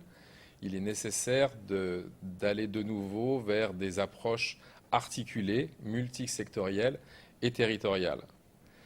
Je crois que c'est vraiment une condition nécessaire, mais en même temps, dans le cas africain, comme je l'ai rappelé tout à l'heure, ça bute sur un problème majeur qui est la dégradation totale de la base de connaissances et du système statistique. Alors je crois qu'en Afrique, le secteur le plus inclusif en termes de croissance aujourd'hui, c'est l'agriculture. Mais c'est vrai que la grande contradiction, c'est que les agriculteurs en Afrique sont pauvres. C'est là que la pauvreté est la plus forte. Et pour accompagner les agriculteurs à sortir de la pauvreté, il y a besoin de réformes de marché, il y a besoin d'appui en matière d'extension, en matière de renforcement des capacités, pour pouvoir mieux gérer le risque et augmenter la productivité. Mais là, bien sûr, l'augmentation de la productivité veut dire des sorties du secteur agricole, et donc pose véritablement le problème de quels sont les secteurs d'absorption en dehors de l'agriculture dans les économies africaines. Et il me semble que c'est pour cette raison qu'il est important d'avoir une approche en termes de prospective territoriale et de raisonner les changements dans le secteur agricole avec les changements dans les économies locales, notamment en renforçant le niveau des petites villes et des villes moyennes, où il est nécessaire d'avoir des niveaux d'équipement et de services permettant d'avoir un effet levier, permettant la diversification des économies locales et d'accompagner progressivement une sortie du secteur agricole pour de nombreux ruraux. Hosono Sensei, please. Thank you very much. I'd like to respond to the comments in three aspects. One is the trade-off. I'd like to emphasize more synergy than trade-off. Yes, I agree that there are some attributes of growth which cannot be attained without having this kind of trade-off. But in many cases, there are a lot of cases of synergies, and we need to highlight these synergetic consequences. For example, in agroforestry in Kenya, we see a very clear case of inclusive and sustainable growth. And this kind of cases, there are many. So probably we need more in-depth studies to see how can we get synergy, avoiding as far as possible trade-offs. That is my first comment. The second comment is the industrial transformation. I'd like to emphasize the externalities in terms of value chains and clusters. In industrial transformation, I think we need to have more advanced technology, sometimes more automatic process, but the same process can bring more jobs through externalities of that very capital-intensive process through value chains and clusters. And also there are externalities in terms of knowledge, capabilities, and innovations. That happens, for example, in automobile industries. In some part, production of some parts of automobile car industry could be very capital intensive, but we need a very competitive process in, for example, upstream of value chain. And if we have very labor intensive process in downstream of value chain, we can get really inclusive and dynamic growth. So I think in terms of industrial transformation and quality of growth, we need to take care more very holistic approach. Third point is that about the applicability to Africa. Commentator talked about the case of Chile. Chile appears twice in these three papers. I think Chile is a case of best practice in terms of policy, public policies and institutions, and public-private partnership. I think that is applicable to Africa, but we have to take care, we have to have, take into account if these countries of Africa have the same type of endowments in terms of institutions, same type of challenges in terms of industrial transformation or in terms of agenda, quality of growth agenda. But if these challenges or agendas are similar, I think best practice of Asia, in Asia and Latin America could be, I think, perfectly applicable. That is my third point. Thank you very much. Now, we are a little bit behind schedule, but if you have any questions or comments, I'd like to invite them so that we can have an exchange with presenters. Do you have any questions or comments? Please raise your hand. I see one hand being raised here. Okay, so please go ahead. The microphone is coming. C'est une question pour Monsieur Osono. Je ne sais pas, vous avez la traduction, non? C'est à propos de la préoccupation pour l'industrialisation. Je me demande si, concrètement, est-ce qu'il y a une possibilité de définir une stratégie d'industrialisation pour les pays très pauvres, notamment en Afrique, en dehors d'attendre que les multinationales ou les Chinois veuillent bien investir dans ces pays. Parce que inclure ces pays dans des chaînes de valeur internationales, je comprends que c'est à peu près ça pour eux, non? Est-ce qu'il y a une possibilité pour des entrepreneurs locaux de faire quelque chose qui dépasse cette attente un petit peu triste, quoi? Mm-hmm. Okay, are there any questions or comments? If yes, please.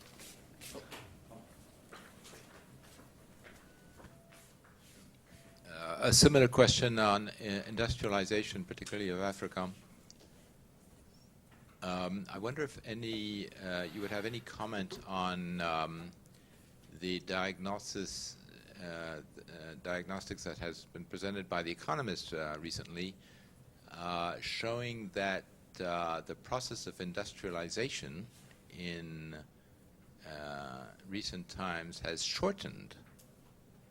In other words, the phase of industrialization ends at every time at a lower level of income and involves a smaller size of employment.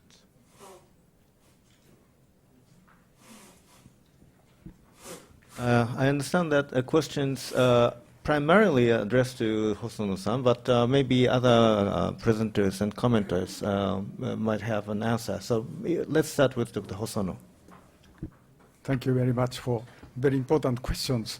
The first question is about local entrepreneurs.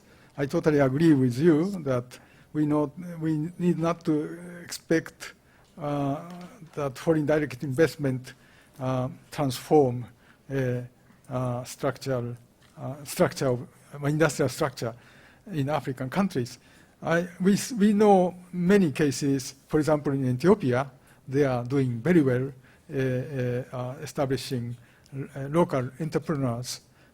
We are working with Ethiopian government, Jica, with industrial policy dialogue and at macro level, and also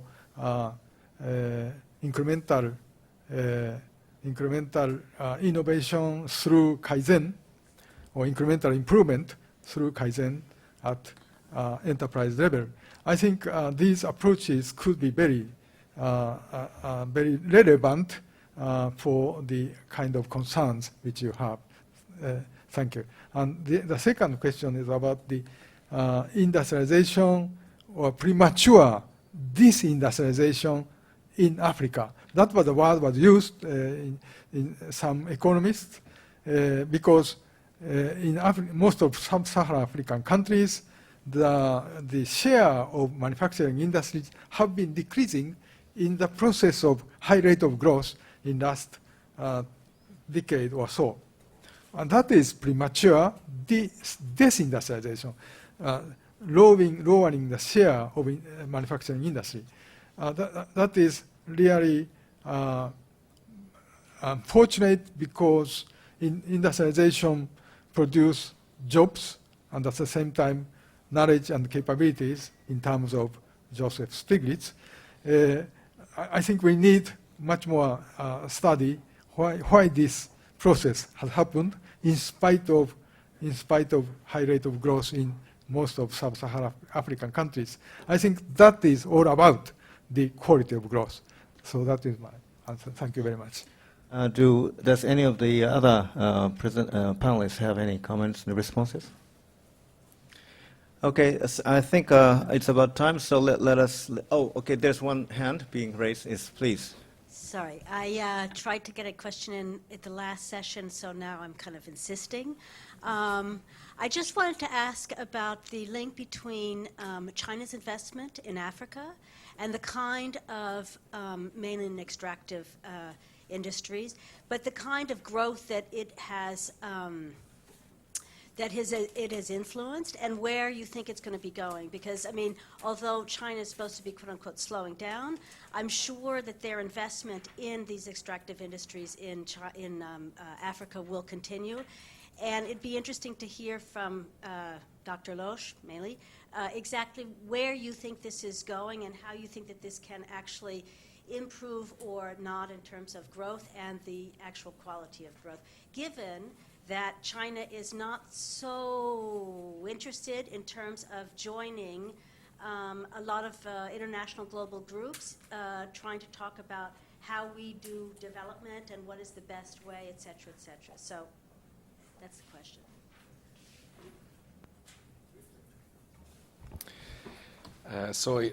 On the case of China, I think that, of course, China is one of the major investors in sub-Saharan Africa, and it clearly contributed to the growth process over the last years.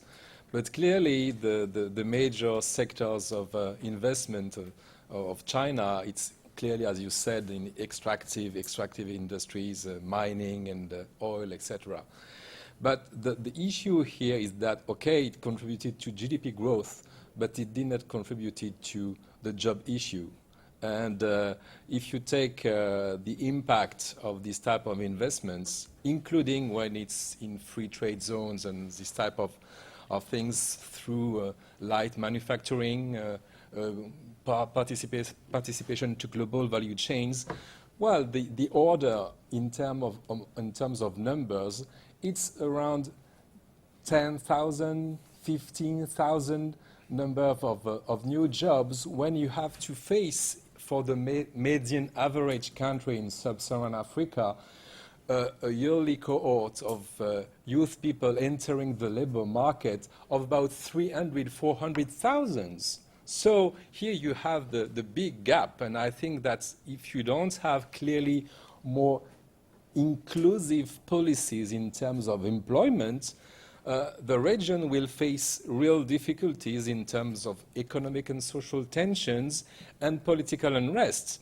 And to be frank, if there is no strong re-engagement in development strategies in sub-Saharan Africa, and I will be quite provocative, you will have Boko Haram. That's it. Okay, thank you very much. So let me conclude this session. I think that several points have emerged from this discussion. One is that whatever you do. Okay. Okay, thank you. I think I have 4 points that I would like to take away from this session. One is, as I mentioned, the quality of growth could be defined and should be defined by individual governments and countries, because different countries have different policy agendas, and it's up to them how they operationally define the quality of growth. And secondly, as Bruno Loesch was emphasizing, I think the holistic approach is important, because as we discussed, there must be inevitably both trade-offs and synergy effect in pursuing various elements in quality growth policies. So there should be some holistic approach. And number 3, the government should be given sufficient policy space, and for that maybe international cooperation agencies like AFD and Jica must make sure that the government leaders must have can have an ample policy space with which they can pursue their policy objective they have chosen for themselves. Now, these are the things that I have learned from this session, but you might have other lessons. And if you have learned anything from this session, I think it's thanks to the excellent presentations by the three presenters and the commentators. So I'd like to ask you to join me in thanking them for presentations.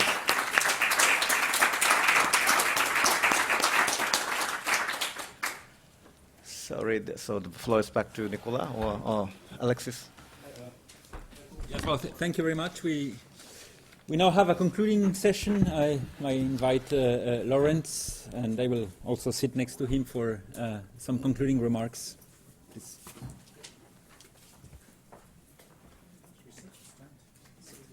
Can we stand? Yeah. Then let me hand you. You might need this. I can just. Or you can speak there. Okay, good. Just go ahead. Thank you for an excellent session. I was getting a bit despondent looking at the crowd and looking at the number of people in the crowd, but then I reminded myself that it's about quality, not quantity, right? So we've got a good high-quality crowd here. I've got 5 points I'd like to make, things I guess that I've learned or reflected on during the course of the morning. First one is, I thought it was a really good question from the floor. Do we need growth? Actually, the book should have probably tackled that question right head on, and we just kind of didn't. So I was really glad I wasn't asked that question, because I had a bit of time to think about it, because I think it's very difficult. So my first answer to that question is I think human beings have a sort of an innate tendency to invention and innovation and wanting to improve on things. That tends to get reflected in improved productivity. What people tend to do with that improved productivity, which usually saves time, do they spend that time and increased wealth on more consumption, or do they spend it on leisure? And I think they tend to spend it more on consumption, which tends to mean a greater demand for products. So I think there's sort of an inbuilt tendency towards growth in human nature, sort of an underlying level. However, that's tempered very significantly by basically changes in demography, it seems to me. When you think about, and Michel Aglietta mentioned this, when you think about low and middle income countries, they want to develop big social welfare programs. Just as we have big social welfare programs, 40% of our GDP is consumed by the government for products and services that we think are valuable. They also want those kinds of social welfare programs. That means tax revenues have to increase, and that means growth has to increase to stimulate those tax revenues. But also the high-income countries, such as France and the UK and Japan, they're aging, and so they also want to, if people don't want to work longer, the dependency ratios are going up. The proportion of people in the labour force to those not in the labour force is declining. So that also requires tax revenues, which is not a perfect relationship between growth and tax revenues, but it probably will require more growth. So I think growth is important. I think we will need growth for various reasons. But I think the big message of the book is be more, if you're a policymaker, be more discriminating about it. I was listening to the BBC radio this morning, and our Chancellor of our Exchequer, George Osborne, was on the radio talking about how wonderful it is that the UK is going to be is doing the best in terms of economic growth in the Eurozone. In Europe. Well, not in the Eurozone, but in Europe. That was the point, I think, of his point. He wasn't in the Eurozone.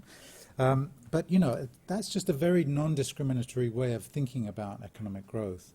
And I think Jean-Pierre Kling talked about trade-offs, and that's really, really important. But policy making is all about trade-offs. So I think we have to face the trade-offs, but I don't think they're any more difficult in the quality of growth area than in the quantity of growth area, actually. So that's my first reflection on, do we need growth? I think yes, but certainly we don't. If we paid more attention to the quality, we probably wouldn't need as much quantity. Role of business is my second point. That was really, again, the book is quite silent on this issue, and I think it's a really important issue. Again, if you think about Piketty's arguments, they're all about, the returns to capital are outstripping the returns to labour. There are all sorts of reasons for that. If you think about the source of economic activity in our own economies, 60 or 70% is from the private sector. So what's their role? What do they have to do?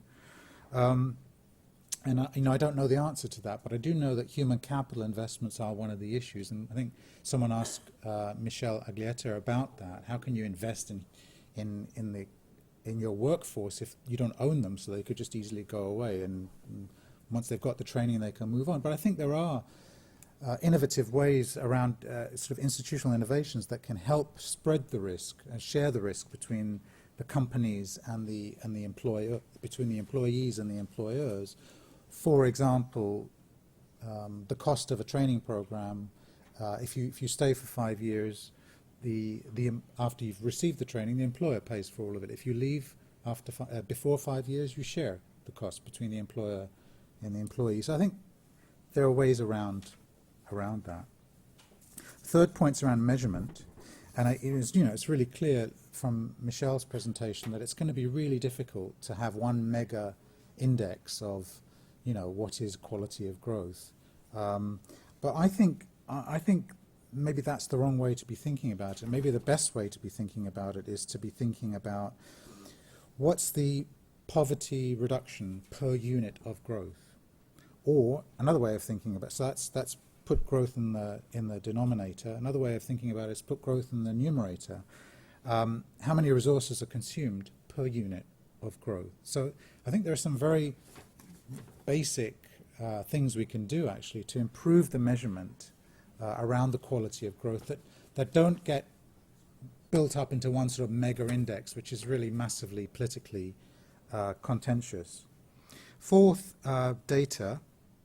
I think Richard called for more data, and he's quite right. In sub-Saharan Africa, there's no way you can really tell what's going on in terms of chronic poverty and transitory poverty. There's just very few surveys that follow the same sets of individuals over time. The World Bank is developing some in its LSMS program, but not many.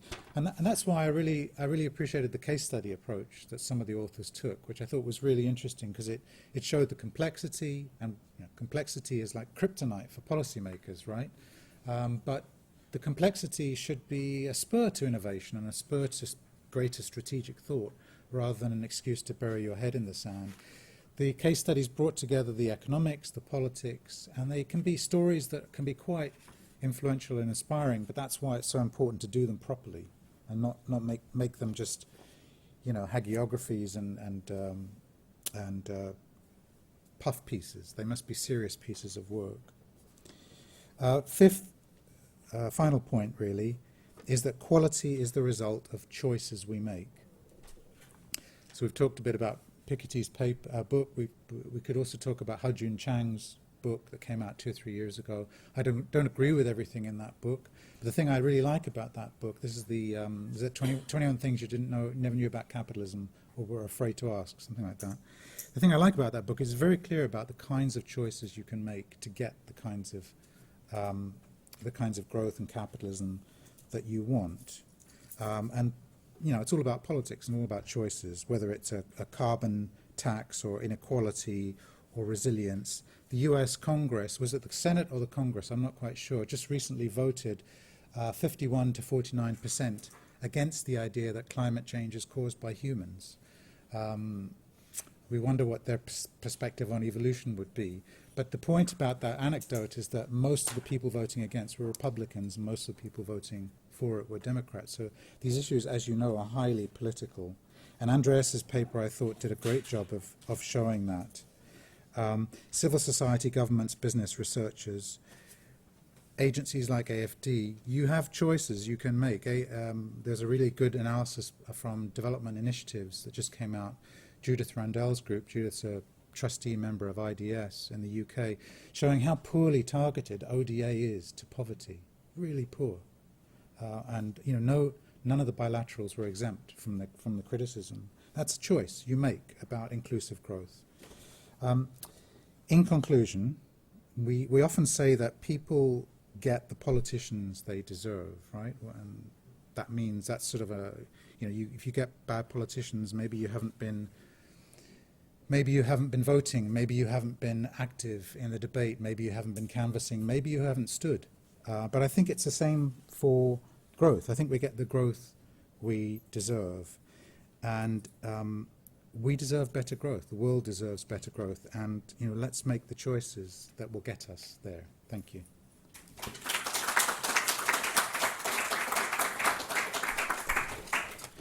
Thank you very much, Lawrence. And I know it's getting late. I just wanted to share with you also some thoughts seen from the perspective of operations when you work within a development agency and having listened to this morning fascinating debates. And I also came up with sort of five ideas or five sort of lessons and takeaways that I will try to bring back to some of my operational colleagues. The first one is that we won't be able to say we didn't know, that we're not talking properly about growth, and that our current software is probably leading us to failure if we don't act on it. Also, I can see the sense of urgency, and this, by the way, makes it possible that such a book comes out under a partnership that is putting together researchers, a leading research institute, and development agencies. This issue is getting into public policy space, and this is illustrated by the fact that we have now development agencies looking very closely at those issues. In the past, there's been a lot written about growth and the quality of growth, but this has been a lot of academic work, and now I see it as very positive, the fact that it's entering the policy space. If we consider that development agencies are entities that are contributing to shaping those policies. A third point I wanted to mention is that even if we know there's an issue with growth, the way it's been defined so far, and we know we're right in criticizing it, that's not enough to trigger decisions, shift behavior. And I took from several of the presenters the idea that we probably need, and I will put it this way, a very proactive lobbying strategy to get it right. And I liked very much what Melissa was mentioning at the beginning, calling for a shift from development as an economic growth or shifting from a development equals economic growth paradigm to a development approach focusing on transformational politics. And I think that is very much needed. But that's not only a change of software for us, it's also a change of hardware. Because this challenges many things that we have been doing over the past decades. This probably entails shifting from project and investment approaches to approaches that are focusing on processes. And have we been doing well in that area as development agencies? I don't know, this could be questioned. It also challenges even our economic models as development banks. As a bank, we need to provide loans to survive, even if they're cheap loans, they're loans. And those go to investment. When you're focusing on processes, where are the borrowers?